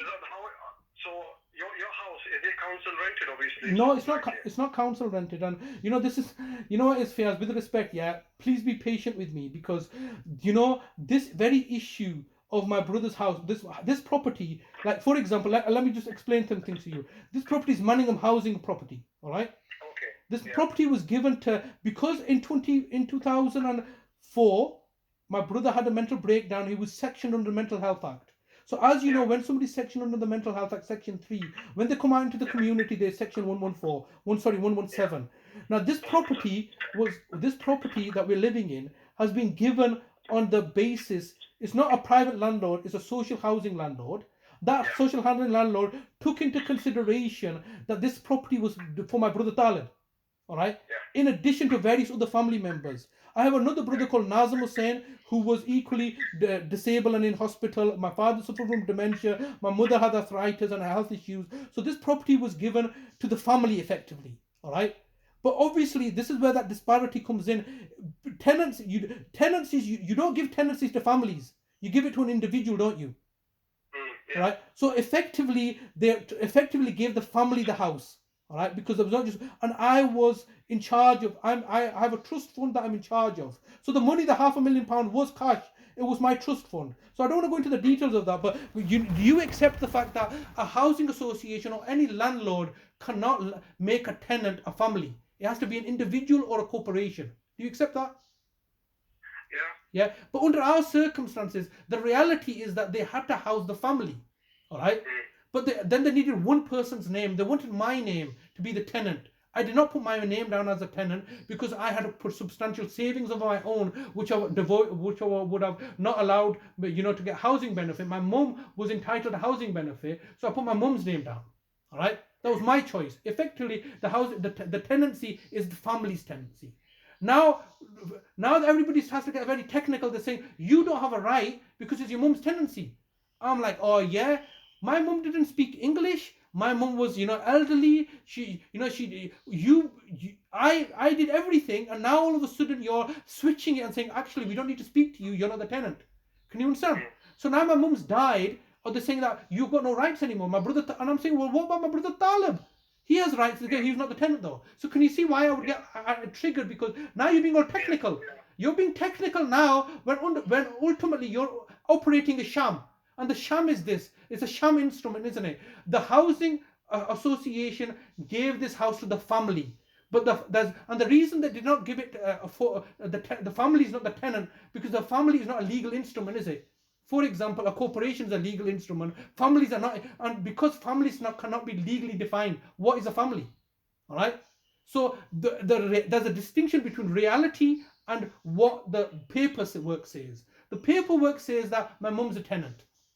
And I'm saying, well, if my mum's a tenant, why did he give her a 5-bedroom house? All right, if she has sole rights and nobody else has any rights. Now, the serious situation we're facing now is that behind the scenes, Manningham Housing, as you can appreciate, they're a housing association. Like any landlord, they don't want to take me to court. All right, it looks bad upon them. They're effectively going to make my brother Talib a vulnerable person who has serious mental health issues, homeless. They don't want to do this. But there's a lot of malevolence going on. The local authority in the background are pulling strings, buying off the judges in order to do all this stuff in order to victimize me personally. But as a consequence of victimizing me, you're not hurting me. You're hurting the vulnerable people that you're meant to be caring for. And it gives me the example of, international sanctions. When they put international sanctions on a country, like for example, to punish Saddam Hussein doesn't get punished. The people get punished. So similarly, the local authority are putting sanctions upon our family, all right, looking to persecute and victimize me, all right, and ultimately the people that are suffering are the vulnerable people. Like my mum, that's died under unusual circumstances, like my brother Talib now who's suffering, all right, as a consequence of which I'm highlighting to you. So I'm coming back to the point of saying, look, the reason that I'm speaking to you today on the second point is that, my brother is now facing eviction on Wednesday, all right, because I'm in court. And it's a very grey area because officially they're saying that, look, you're in the property unauthorized. And I'm thinking, well, wait on a minute. This is our home. You gave this home to Talib. There's evidence. Yeah. There's evidence from. I'm not sure if are you familiar with somebody called Zaida Azam? No. All right. So she was a social worker for my brother back in 2004. Like I said, he was sectioned under the Mental Health Act. Because he had been at Linfield Mount Hospital in excess of a year. He was and as you know, Mr. Fiaz, Linfield Mount placements are very expensive. A bed at Linfield Mount is very, very expensive, and he was ready to be discharged. So he was ready to be discharged. That we didn't have an appropriate place, and then on the back of my brother being discharged, we got this premises.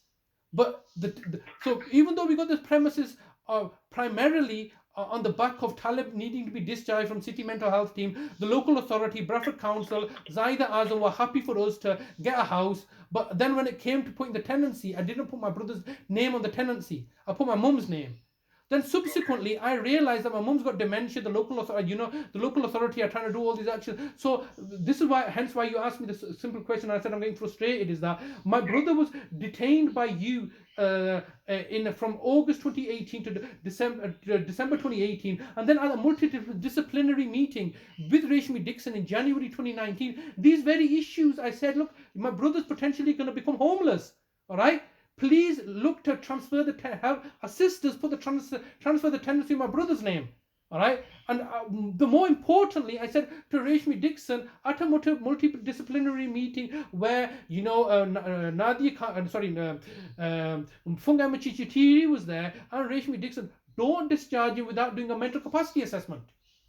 I want to know if he has mental capacity. Let's answer this question once and for all.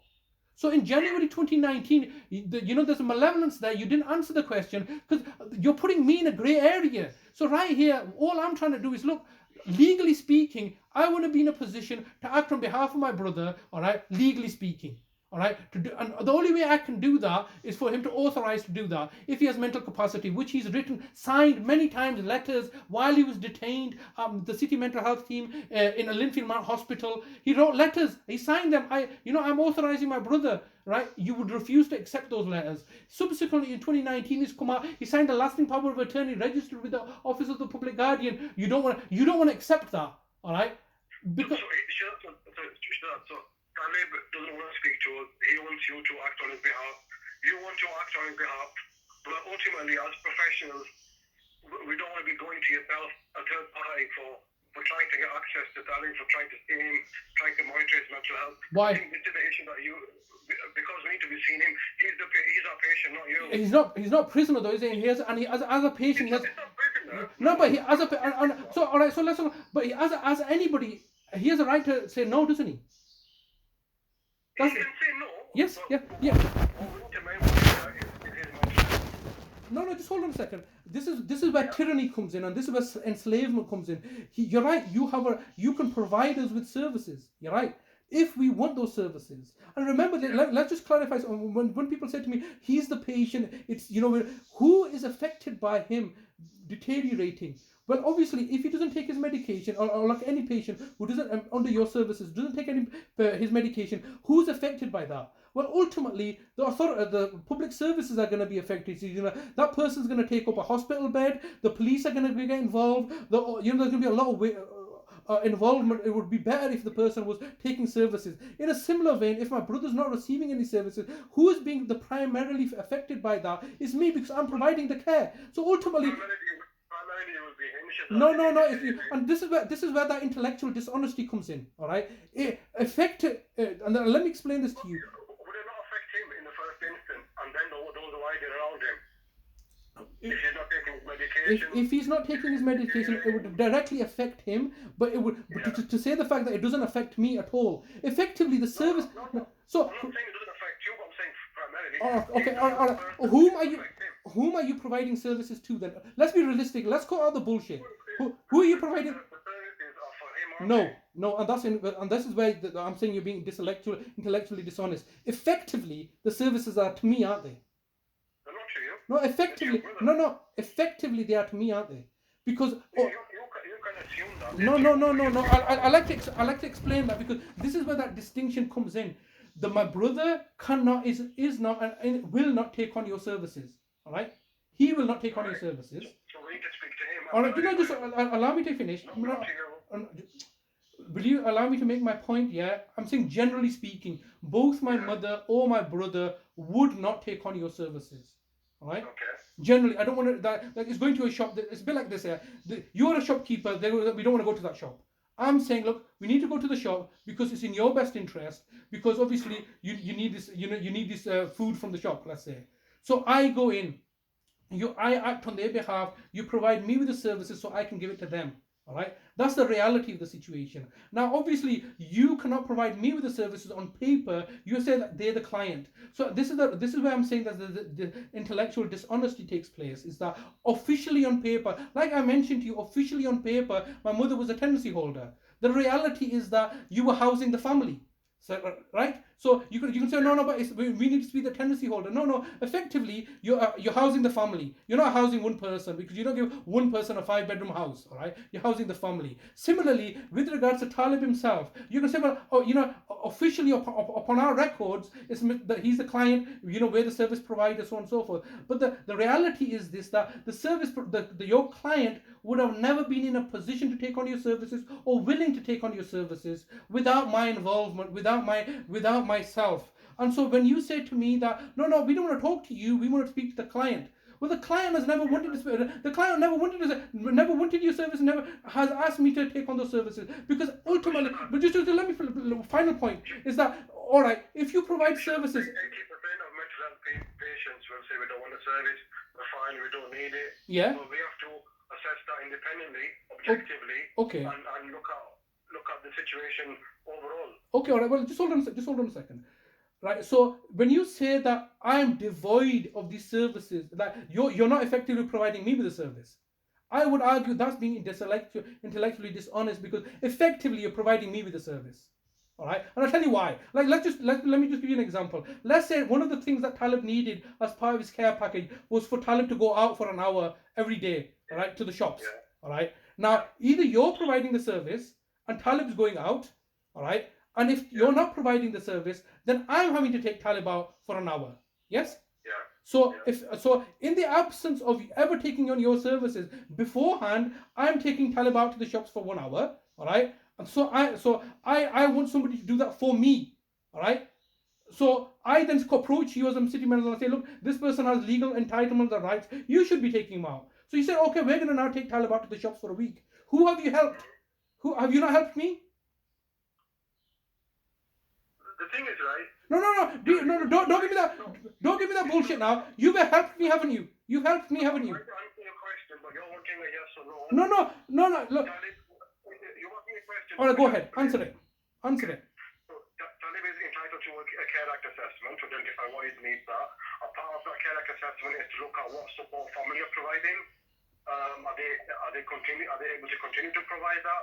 If not, then we'd be able to offer you a carer's assessment. Let me just stop you there. Look, Fiaz, let me stop there. Look, We said we're not going to bullshit each other. We're going to be open and transparent with you. Once again, you're going on this official line. You're going on this official line. I asked you a simple question: that the services that you provide in the absence of medication or any social care services, can you understand those services are being provided by me? In the absence of me providing them, if you're providing them, you're doing a net benefit to me, aren't you? I could say if you're providing those services, you're providing a net benefit to the council. Yes, exactly. And so, exactly, that's exactly what I'm saying. So we're on the same page now. If I'm providing those services, I'm doing a net benefit to the council. So the council should pay me then, shouldn't they? Not necessarily. Not necessarily, but... A lot of carers. No, I don't... Yeah, I don't... Can you understand? So, Have you read the carers strategy? I have... Look, with regards to the law, can you understand? All right, let's do another one then. You know I'm a carer, yes? All right? Yeah. I'm a carer for my brother Talib. So, do you know how... Shirad, 1 second, sorry, right? So, if all the carers in the UK which they get paid for every single hour, Yes. they would cost over maybe 20 billion. It's more than the CMHT cost. You're wrong there. You're wrong there. The NHS, and I'll just give you some facts, okay? Because I'm very averse at this subject. The NHS cost in 2011, when the census was done, 110 billion pounds. 110 billion pounds annually, not 20 billion pounds. Okay. 110 billion pounds. Carers, if they were paid, it would cost more than the NHS, and hence, you know, I'm glad we're on the exact subject here now. This is the core of what was going on here. So now you're fully abreast. This is the fundamental issue here between me and the council. Who's going to pay the carers though? Who's going to pay all the carers Okay. in the UK? Yeah. Over 110 billion. Okay. All right. So. You get a carer. Okay, all right, that's fair enough. You know what? Oh, no, just hold on a second. So we get carers allowance. How much is carers allowance? It's nothing, is it? About 60 £70, £80. £67 a week. All right. Okay. And that's for minimum of 35 hours. All right. Yeah. And I don't do 35 hours. I do 168 hours a week. Yeah. All right. Yeah. 24 hours a day, 7 days a week. All right. Now, so that's fair enough. If you don't want to pay me, then say to us that you're this is slavery. Then say it. Then say this is slavery, because that minimum. How much is minimum wage? Minimum wage is £9 an hour, isn't it? Yeah.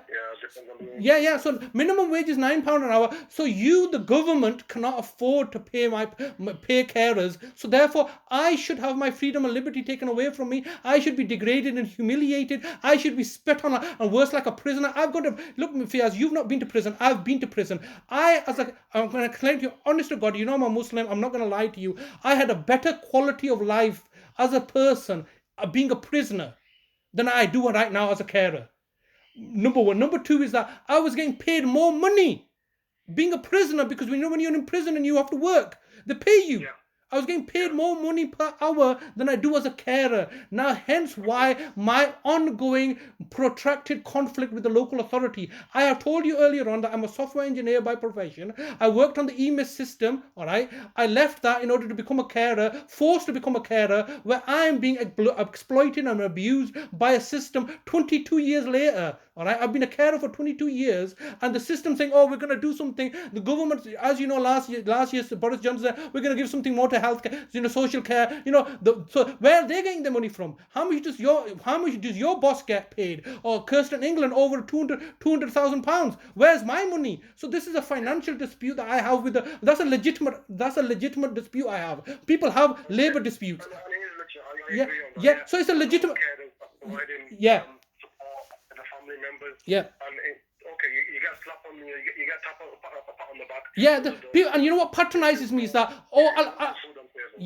what patronizes me is that, you know, you're such a good guy, you know, Allah's going to reward you, you're going to go to Jannat and stuff. I don't give a damn about that. All right, that's got nothing to do with this situation. Oh no, he's your brother, he's your mother. You know, you're such a nice guy. Don't give me these empty platitudes, okay? And hence why can you now understand why, given that context, why I'm agitated and angry, and not you personally. You accept the fact that you know, we've just come to the conclusion here. Yeah, we've in this, you know, hour-long conversation that, you know, effectively you, the local authority, are providing me with services, not my brother Talib or my mother, because they don't want your services. They don't speak English. They you're a Pakistani yourself. They feel very alienated by the Gora system or other people that they don't understand. They feel very threatened, especially when you got illnesses and stuff like this. I'm sure you got family members of your own. You understand? They don't want to be put into a care home. That's scary for them. They want the family to take care of them.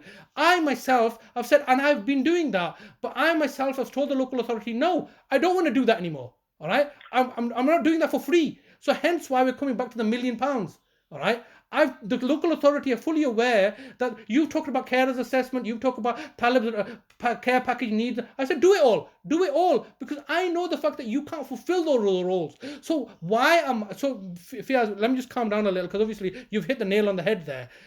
Why should I, as a citizen, be punished, victimized, degraded and humiliated because of the government's failure or society's failures? I've not done anything wrong. I've not got married. I've not had any children. I've not had a career. You see, as a software engineer today, you've Googled the term, Googled the term highest paid jobs. All right. As a software engineer, I can demand a salary. I can. Since COVID, isn't it? Pardon? They're getting paid good money. Yeah, always. People that I went to university with are around 150 grand a year. And I have to be such a good guy and say, like, I don't want a career, I don't want a wife, I don't want children, I don't want any of my human rights, okay? And I need to now do services in order for the council to benefit, at my expense. And at the same time, you initially started to give me these empty platitudes, you're such a nice guy. Now you're just saying you're a criminal, we hate you. Why do you hate me? Yeah, why do you hate? Sorry. I'm not trying to patronize you with this next question, so don't take it the wrong way. But obviously, you're saying that you've supported all your family members. Have you had a carers assessment? Would you like this job? Once again, that's a patronizing question, because, like I said, I've been doing this for 20 years. Yeah, look, I've had many carers assessments, and ultimately, let's be honest here. Those carers assessments, I can sit down with you, and this is a fact as well, and that's why I think you're being, I'm, being slightly dubious here. I have a right to a carers assessment, but I have no right to anything other than be assessed. So you can take that. I can sit down with you, and I can do a carers assessment. But it's not me being patronizing or giving you a tokenistic service. Yeah. Like you say. I agree with you on that. You can have a carers assessment, we have to offer you one. But you're not obliged to do anything after that, are you? No, exactly. That's right. So it is a token gesture, isn't it? It is, and I agree with you on that. Yeah. But I suppose we still have to offer you one. Yeah. You're obliged to offer me one. But you're not obliged to, fulfill those requirements. And so now, we've had this like a very lengthy conversation, and I'm glad that we've had this conversation. I hope you are too as well, because obviously there is still a patient here. There's still a vulnerable person who's potentially facing homelessness, and I would like to obviously have a cordial relationship. But now you understand where I'm coming from, why I feel justified that, hey, they've told me to go, I have dyslexia, I come from a low socioeconomic background. I've told you my family members are all poor. We're not educated or anything. I've gone and educated myself. I've gone away and started a career, and then because through no fault of my own, for the last 20 years I've been held in this carer trap. All right. While you give me this, can we fill this form in for you? But you're not effectively helping my brother, and I am, and I hope you feel equally on a personal level that yes, I should be remunerated. If you are remunerated for your time and service, and I've explained to you, even as a serving prisoner right now today, people are in prison, serving a sentence that have been remunerated for their time and effort. All right. So in the absence of those being remunerated, this is slavery. So you cannot. I'm happy for you not to remunerate me as a society, but then say to me that you're a slave. Don't say that. Oh no, we don't do slavery anymore. We will banish slavery, because I'm not doing this out of freedom of choice, am I? I don't have any human rights in this. Say it to me. Either pay me what I'm due, or say to me, yes, effectively, you're a slave. So I want that in writing from somebody, and that's why hence I'm arguing and fighting with everybody and being antagonistic towards everybody. Tell me I'm a slave. Yeah, right. So if you're not wanting to continue looking after Talib, then do you want to explore other options? No, that is not an option. Okay, all right. So what other options are there to have him murdered and die? That's not an option because you cannot provide the services. You can once again give an token gesture. You can say the fact that, oh, if you're no longer, it's not the case I'm not willing to. I'm forced to provide those services at cost to you, the state. All right, and that cost is quite clearly evident. It has gone through many court cases. £1 million a week per person, backdated 20 years. That's my position. All right. That's not going to happen, is it? No, just hold on a second. But that's not going to happen. But the local authority going and buying off high court judges and justices to prostitute out their services, that's going to happen. And that has happened where my mother has been murdered. Look, Mr. Fiaz, that's your personal opinion. I feel £1 million a week is not, although it's high, it's not inconceivable, is it? And what I mean by that is, am I the first person to have ever got paid £1 million a week? It's not inconceivable. Yeah, look, not as carers, you're right, not as carers, and there has to always be a first. But well, look on Leon Messi, and I mentioned this before. Leon Messi, the football player, he gets paid more than £1 million a week. And what does he do? What is his net benefit to society? Dribbling a ball, although very well, up and down a pitch and scoring goals. All right, so he gets. You can't compare being a carer. Why not? Being one of the best footballers in the world. Just hold on a second. I tell you, Mr. Fiaz, you are honoured enough to be speaking to one of the best carers in the world. Me. I am the number one best carer in this whole world. It's just that you're not. The difference between me and Messi is that Messi has been recognised as the best football player independently. I am fighting to be recognised as the number one carer in the world. All right? People are not willing to recognise me because if they recognise me, they have to pay me. Okay. All right. It's a conspiracy. No, it's not a conspiracy. You just admitted to me that carers, it's not. Look, let's not take it to that level that it's a conspiracy. There's no conspiracy. It's an open fact, isn't it? Carers are being abused. Well, they're undervalued. I won't say abused. They've been undervalued in society, aren't they? No, which carers are you talking about? Are you talking about paid carers? No, family carers. Family carers, and they're being undervalued? Is that the word that you're using? And I'm using the word abused, exploited, and enslaved. Okay. All right. Who is more authorized to make that assessment? You as a manager or me as a carer? Well, you've got your opinion, haven't you? My opinions. But does my opinion have more credibility than your opinion? I think both opinions are valuable. No, they may be valid, but which has more credibility? Maybe the caring stress. Obviously, you mentioned you've been a carer for all your family members. The carer, look. That has an impact on your health and well-being as well. I would argue that you as a manager are in your professional role. I don't know what your personal life is, but in your professional capacity as a manager, all right, you are devoid of what the real lived experiences of a carer. You accept that because you're a manager. You're not a carer. Yeah, I'm not in your position, am I? Yeah, and so you what? I can hear my voice coming back to me, Shazad. Is your loudspeaker? Yeah, it's always been a loudspeaker. Okay. I didn't realize it. Yeah, no, I always have it on loudspeaker. But like I said, so from my position, that I'm telling you that this is why I'm arguing. And what concerns me, or not, what aggrieves me is that, look, outside of the caring realm, there are other shortages. There are strikes going on.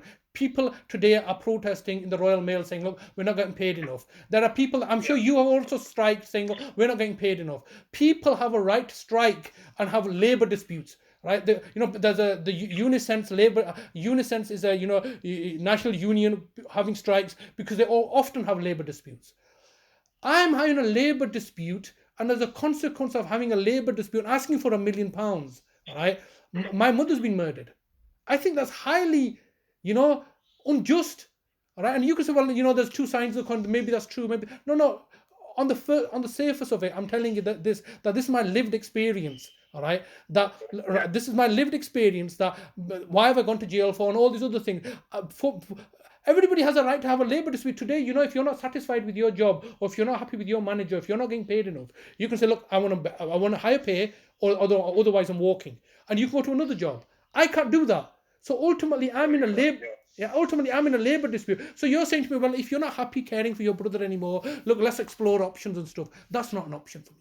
All right, because it's not the fact that I'm not happy caring for my brother. There is no labour dispute because you're not are you? Exactly. No. Just Legally, what? you're not an employee. Yes, that's right. There is a labor dispute because I'm providing work. All right, and I'm not an employee because you're refusing to recognize me as an employee. But yet, you're right. These are the core points here. You're refusing if you're refusing to recognize me as an employee. All right. And for example, I can kidnap somebody, get them into my house and work for me, and you can say, well, you're violating their human rights. I can say I don't recognize them as a human. I think they're an animal. All right. Do you understand? Yes, of course. Do you understand that what I'm doing is work? I've had to give up a career as a software. It's work. It's harder than a job, isn't it? Yes, harder than a job. I work 24 hours a day, and so you're going to define to me what I am, rather than allowing me to define who I am. I am a carer. I provide 24 hours a day of work. I have had to give up sacrifices. So you don't have to recognize me. Don't recognize me, all right? You don't want to recognize me because of malevolence, because you have to pay me then. All right, and you can't afford to pay me because you know why? And this is Fiaz, we're coming to the crux of the argument here. I'm not even asking for minimum wage. All right, I'm asking for £1 million a week, and if I am successful, which I can assure you, that's my whole determination in life. All right, when I'm successful, behind me are 9 million other people that are equally going to say to me, well, we want to get paid too. Yeah. Do you understand? So is this issue going through courts then? This is an ongoing issue, isn't it? It's an ongoing issue. Why do you think I'm going to jail for? This is an ongoing issue. This issue around payment, is this No. Forgive me for being ignorant, but is this one of the matters that are going through the No. between you and local council? This is what like you've said to me before that you don't want to answer those questions. I don't think that's relevant. And I don't want to answer that. I don't want to answer that question with respect. Yeah, I don't want to answer that question. But can you understand my perspective? Right, I'm ringing you today because some of the things that you've said to me, well, it's not your services. It's Talib's services, and he's our client. And officially, I'm trying to explain to you the wider picture here, so you have a clearer understanding of what's really happening, as opposed to what you're supposed to read and what your managers tell you. So you're fully abreast with what's happening here. These services, my brother was never in a position to take on your services. I was his carer. I am continuing to be his carer. I approached you. Like, for example, I registered my brother. So one of the arguments that we have now is that my brother's doctor, I registered him in Oldham. All right, I did that. Now, go on, you registered him. You registered him because Vicina Brown tried to remove me as nearest relative. I want you to look into this as well. But one point I want you to look into, in August 2018, the local authority were trying to remove me as his nearest relative. Do you understand that? The local authority want to use the British justice system to negate me being his brother. All right? And nearest relative only sort of applies when someone's been sectioned or they were trying to remove you from appeal, from trying to discharge. So, but ultimately, they want to make Bradford Council his nearest relative. Do you think that's not a conflict of interest? And now they've got, made him his deputy. But my argument is, look, hey man, it's a very simple argument, and I'm grateful for your time, and I'm going to look to end the call now. I just want to make a couple of one last point, and I'm very, very thankful for you giving me this time to express myself. My fundamental argument is this: you don't want to. I don't have the time every day. I just, as the first call, as you can express, I have to give you a lot of background, and then we'll just focus in on the point. But my ultimate aim is this. Look, I'm just going to give you an example. If I want to make a conservatory in my house, and I ask you for a quote, and you say I want to charge £1 million for that conservatory, and I'm saying that's rubbish. I'm not going to pay you £1 million. All right, that's fair enough. But then what I do is that I can't find anybody else to do that, can make that conservatory. And I come to your house and I kidnap you and I put a gun to your head or your children's head and force you to make the conservatory. Now, once you've made the conservatory, are you not in a position to say, well, you know what?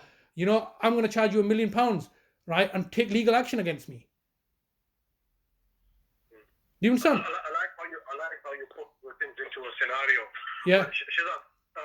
No, but so can you understand the fact that you're exploiting my labor? You're saying we don't recognize it. Well, you know what is, if you're not happy paying the £1 million, you understand? For the conservatory, don't do these acts of abuse against me. If I don't want to pay the £1 million to you to make my conservatory, what gives me the right to kidnap you, put a gun to your children's head, and force you to make the conservatory? All right, that's illegal. And so similarly, my argument is this, yeah, why are you trying to remove me as nearest relative? Why are you trying to take all these court action? The reason that you're really doing this as a counsel is because you know that I'm right. And even in this conversation where we've had a conversation as a new person, you know I'm right. I need to get paid. All right, everybody gets paid. And and you've also said, well, where's the government going to get the money from? And to answer your question, where did they get the money to pay for the Ukraine war? Where's he getting all that money from? Do you understand? I'm sick to death of listening to this lame excuse that, oh, we don't have enough money. That every year the local authority, the government goes into deficit in billions of pounds, the 2-3 trillion pound debt. They're just borrowing money. So why can't they borrow money and pay me rather than paying for a war in Ukraine? That's having a. That is a governmental policy, isn't it? Or and legislation. I am not here to represent the government. But the council is an organ of the government, isn't it? Yeah. And I as a citizen, this is the first thing. I'm effectively speaking to the government. All right. I know you may not think so. You work for the council. The council is an organ of the government. But I can't go knocking on Boris Johnson's door, can I, or Richie Sunak's door right now. But I'm a carer, and I'm articulating these things quite vehemently. Yeah. That look, and in the background, you can see by speaking to me today, I'm both intelligent, articulated, forceful, and determined. My brother's none of those things. So he's a vulnerable person, and as a consequence of you attacking me, persecuting and victimizing me, he's suffering. My mother was suffering, and what are you gonna? So hence why I'm gonna leave this call now with yourself. On Wednesday, we're in court. All right. I would advise you, after having spoken to myself, speak to your manager, speak to the legal team, saying, look, Mr. Hussain is wrong. We've had quite a lengthy conversation, and I'm just concerned that this my client, or potentially Mr. Talib is potentially going to face eviction. And what can we do about this? That's exactly what I asked Mr. Brownell to do. He came back to me and said, we're not going to do anything. All right. So what are you going to provide services for? It's just a sham, isn't it? Because when my brother Talib did meet Mr. Brownell, he came down. He didn't speak English, all right, and he's come down, yeah. And my brother spoke to him, and I translated, and my brother said, "How much money do I have?" That's a simple question. Just a quick question. Obviously, your brother's born in the UK, isn't he? So, with him not speaking English, is that because of don't get. I get the wrong impression when I say this, but is that because of a mental deficit, or number one,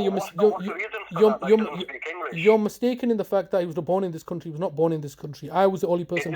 I was the only person born in this country, and I have a good grasp of the English language. He was a factory. He was just a factory worker. All right, doesn't speak English, and obviously he has a mental, and especially now it's a lot worse now because we've had a. Suffering, I don't know if your parents are still alive, but suffering from a bereavement on a normal person is havoc, yeah?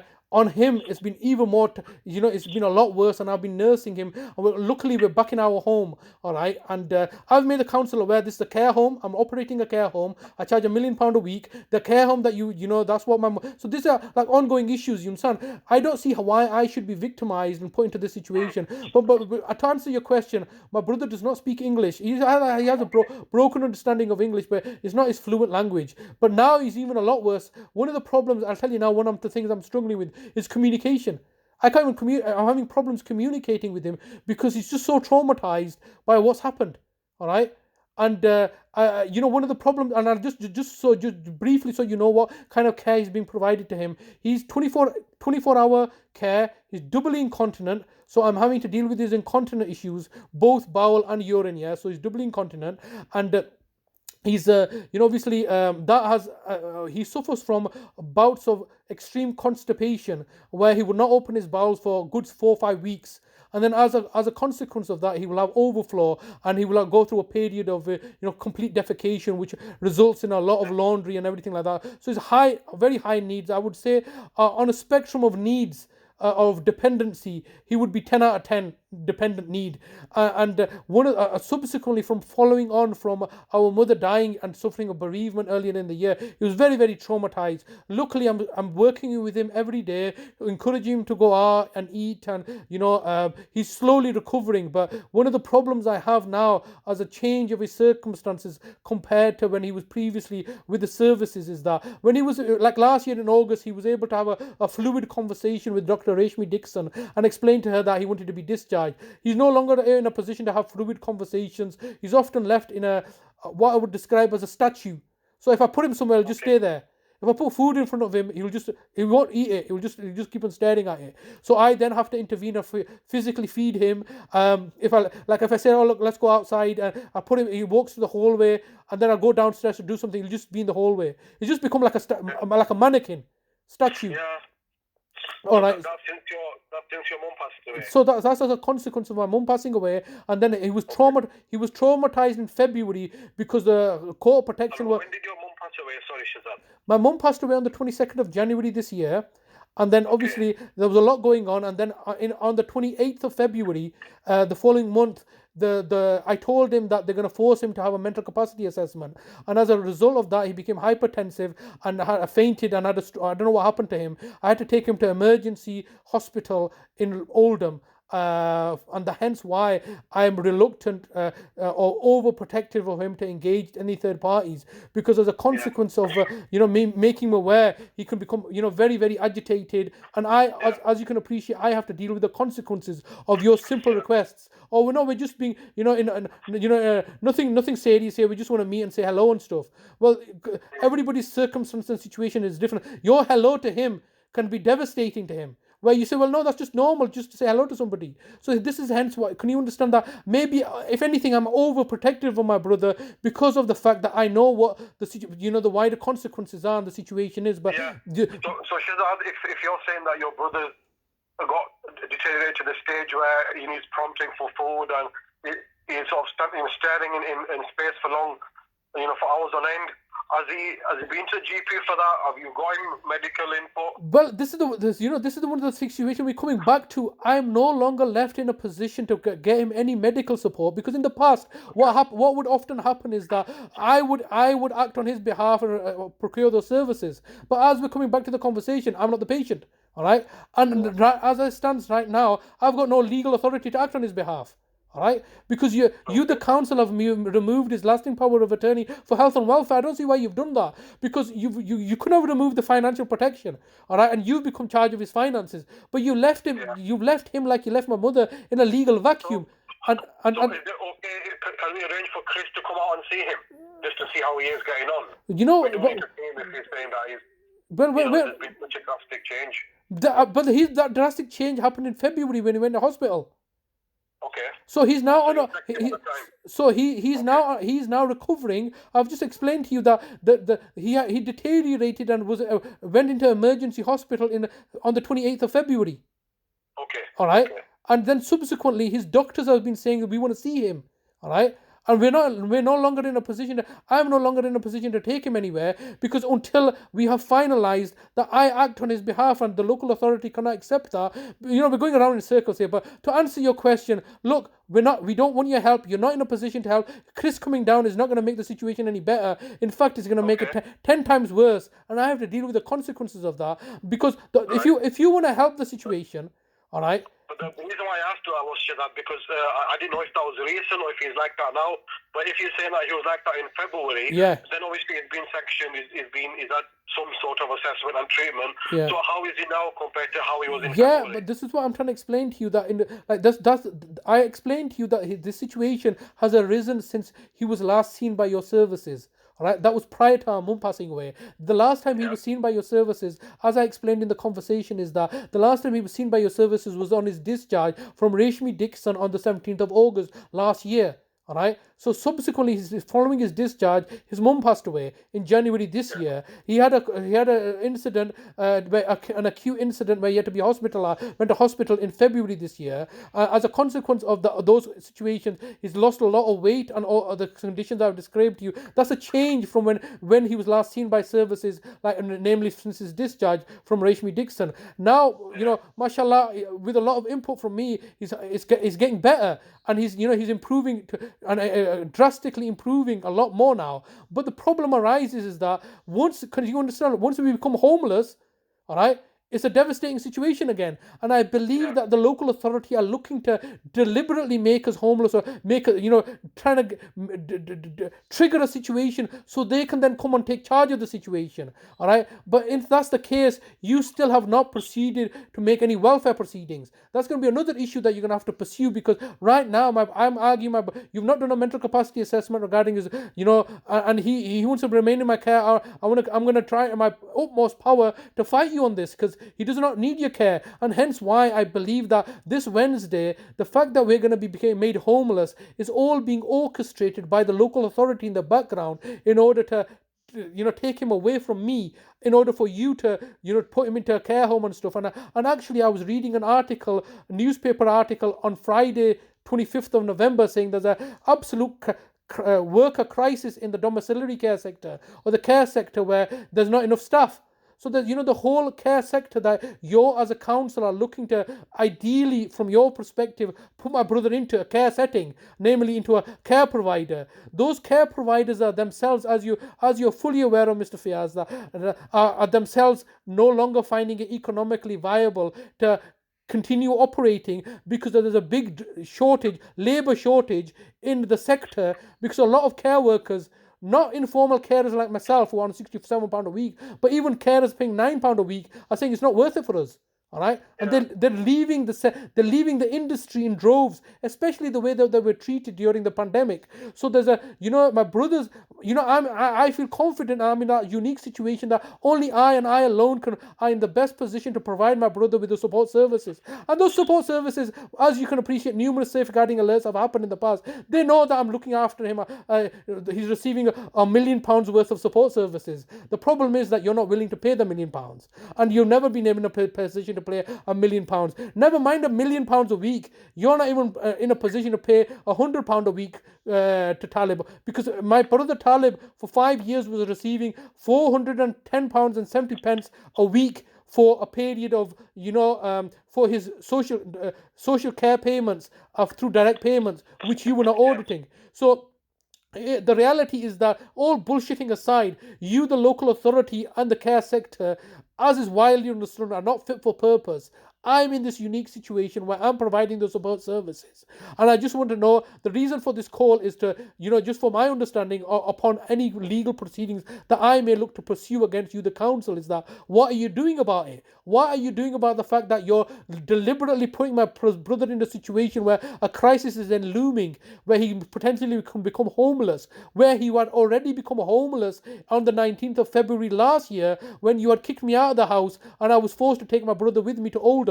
Hence why he ended up in Oldham. And while he was in Oldham, me and my brother were both homeless. Now that we've ended up back in our own home, you, the local authority, are instigating malevolent practices, or instructing the housing association to make us homeless again. So I just want to know the onus and duty of care, let's just finish on this conversation. You, the local authority, have a duty of care to my brother Talib Hussain under section 117 of the Mental Health Act. So there's a legal duty of care for you. My brother's facing homelessness come Wednesday's hearing. So I want to know what you're going to be doing about the fact to prevent him from becoming homeless, because I'm sure there's a Homelessness Prevention Act. I'm not sure if you're familiar with this. Homelessness Prevention Act 2017, I think, or something. And so any harm comes to me or my brother, obviously you, the local authority, will be held fully accountable for. So I think that's a good point to end the conversation, if that's acceptable to you. Okay. So I'll go away and speak to Chris as well. Why are you going to speak to? You can speak to Chris regarding any further information, but we don't want your involvement anymore. All right. Okay. That's fine. Yeah. You made that clear. Yeah. And what I'm saying is, I'm going to speak to Chris. Yeah, you should do. Get his view on things. Yes, you should do. Yes, and obviously then speak to legal regarding this issue, because we're potentially facing homelessness. And like I said, when you speak to Chris, he will explain to you, like I've been with yourself. I'm always courteous and respectful. It's not in my best interest to be abusive verbally or any otherwise to you, especially since I'm of the opinion which you may disagree with, and you have an opinion to disagree with. I'm charging you £1 million. If I go to an impartial arbitrator and say, look, I'm charging them £1 million, that impartial arbitrator will say, well, then what gives you the right to be abusive to these people? They're just doing their job. You're just doing your job. All right, I'm not going to be abusive to you or Chris or anybody else, verbally or otherwise. Yeah, obviously I'm a forceful personality, but I'm not. I'm going to be always courteous and respectful to you because I am equally a professional, and I don't want to be seen as being threatening, abusive, intimidating to anybody because that's shooting myself in the foot. On the one hand, I'm asking for £1 million from society, and then at the same time, I'm being degrading and abusive and verbally threatening to staff members. I'm not going to do that.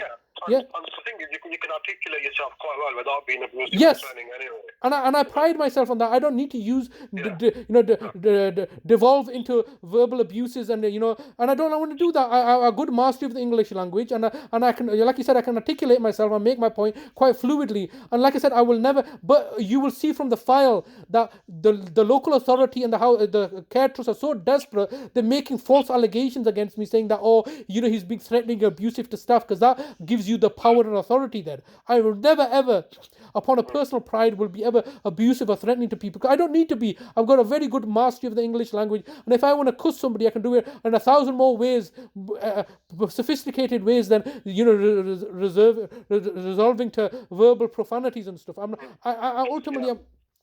charging £1 million.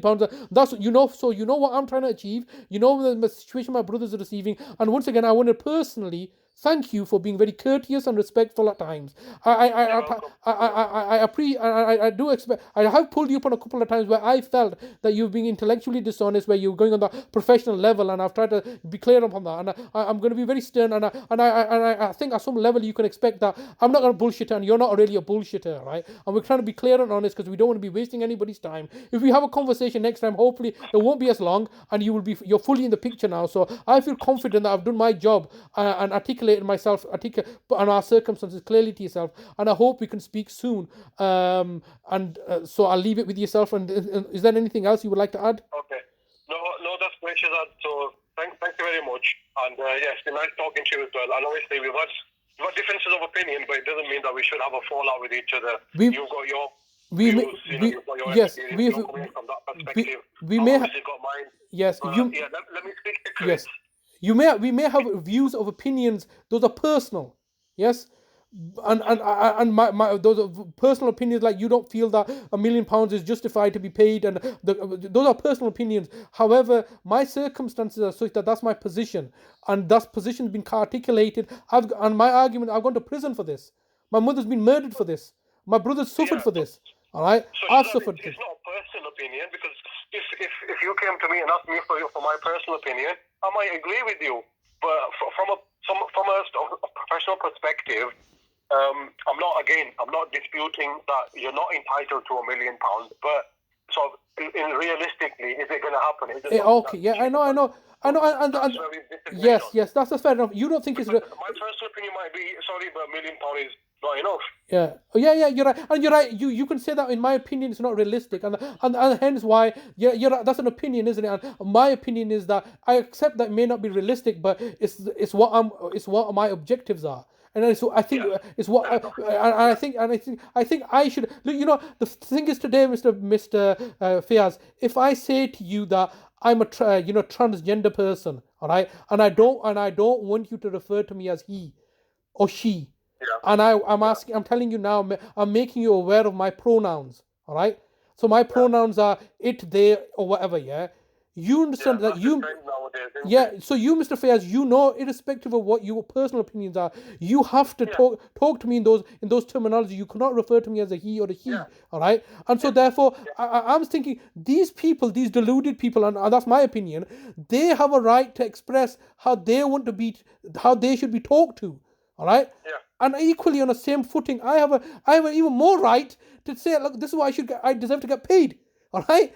They're just saying that we want to be treated, use these pronouns against us. And and society, those very same societies that you think is unrealistic to pay me £1 million, is saying that you, Mr. Fayaz, as an employee of the council, have to refer to these people in their pronouns, otherwise you're in violation of the Equality Act. Yeah. Do you understand? So there's laws to protect transgender people or people with, what be discussed in this way, because there's no financial incentive, is there? So they have a right to do that, where my situation is real. All right? Do you understand? So, and the bottom line is that who decides how much I should get paid? Should you decide? Yeah. Should the government decide? Should anybody else decide? Or should I decide? That's not to me, Shazad. But I'm going to have to go because I've been talking to you for 2 hours. Okay. And thank you for your conversation. So Okay. I will say that. So in future, if it's anything that Chris can help with, please give him a call. You've got his number. If it's a last resort, if you feel that you're not getting anywhere, then you can. No, try but and with get hold of me, I mean, I just. I'll be able to get in touch with you straight away, though. Okay, that's fair enough. But the reality is that when you speak to Chris, as I explained in this conversation, my relationship with Chris has now been finalized.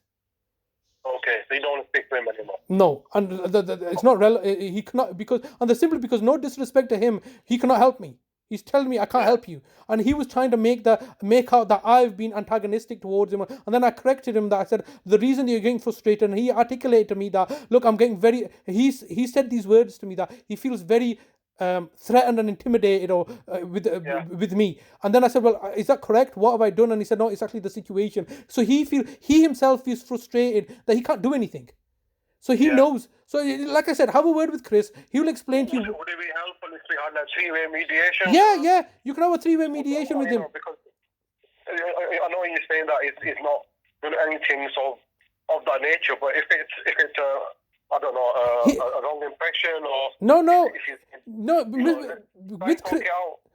with Chris, it's not the fact that he was trying. The thing is, everybody's frustrated because they know I'm talking. Even you're going to be frustrated because when you listen to me and you say, look, yeah, I understand he's made valid points. When you go to your manager, they'll say no, all right. And that's you say, well, I promised him these things. I said I will do these. Like, for example, Chris has come down. He spoke to my brother. My brother said, look, tell me how much money you the council have got of mine. He went away and found out and they said, no, we're not going to tell him that. So he then feels frustrated. He said, I can't even tell you how much money you've got. And then I'm your care coordinator and I'm put in a position to look after you. So he gets frustrated. And when people get frustrated, they look for an easy scapegoat. And the person that look to find easily scapegoated too is myself because I don't have any rights in this situation. And so when Chris tried to, he's been perfect. He's been a perfect gentleman. But when he was getting frustrated and he tried to give the impression that it's my fault, he then corrected himself. No, actually, you've not been abusive to me. Actually, I'm frustrated because I can't do my job properly. And that's what he will tell you. I can't do my job because my job is, I've got a client, I need to see him, I'm prevented from seeing him, you're not preventing me, why the circumstances are, I feel frustrated because I'm not doing anything positive and I'm having these conversations with you. So that's why the conversation, and I said to him, look, I feel that, I need to speak to somebody senior management. Where I feel aggrieved that if I'm going to speak to Chris again is I'm going to raise these grievances that you never made me aware that Vicina left. And on continuous occasions, I kept on telling you, go speak to your seniors, get this information from your seniors, get Vicina Brown to call me. And he never ever mentioned the fact that she's no longer his manager. Okay. So that's the only concern I would have is that. I suppose, again, I'm not giving you a defensive answer from Chris, but he doesn't need to tell you when there's a management change. He's not reporting to you. No, that's right. But when I've said to him. If you're under the impression that Vicina is still his manager, and that's not the case, and I suppose that's at his discretion whether he wants to disclose that or not. Yes, and that's where my grievance would lie. Is that you're right? I don't need to know about your managerial change. But if I've specifically said ask Vicina Brown to talk to me, and he's told me I've spoken to Vicina Brown, all right. Yeah. So he's given me that false it's that dishonesty. All right. Yeah. As a straight talker yourself. If we're going to take the time to be straight talker and offend people, because obviously being honest and straight talking offends people, then, you expect honesty and transparency from the other people. You demand that. Yeah. And when I'm a straight talker and I don't like bullshitters, and when people are bullshitting me, I'm going to pull them up on it. I will say, look, you're trying to be having a cordial relationship with me, and then like in this earlier conversation, I pulled you up on something. I said, oh, you told me that you were not aware of the call that I rang, and then I asked about your manager, and then you had to correct me and said, actually, I was in the office and I did hear the conversation, but I was running out, and I picked up on the conversation. So I'm going to pull you up on your bullshits, all right? And so similarly, he was having a cordial relationship with me, openness and transparency, and then like being friend, and then hiding. There's no need for him. He could have corrected me and said, "Look, Vicina Brown is not longer our manager." For me to learn this information from a third party, all right, like his GP in Oldham. It's just like, it puts a whole relationship of trust. Like, for example, now, all these relationships are based on trust, aren't they? You want to provide services to my brother, it's based on trust. My brother wants to take on your services based on trust. If there's any malevolence, we don't want to take your service. That's hence why we have a right to say no, because we perceive malevolence. So, like I said, brother, I'm going to let you go. You've been very graceful. As a way forward, I'll speak to Chris and see if there is we could do any mediation, whether it's over the phone or face to face. Okay. That's something we need to sort out. But Okay. I'll get back to you on that. Okay, all right. All the best. Shukriya. Allah Hafiz. All right. Thank you very much. Thank you. Bye-bye.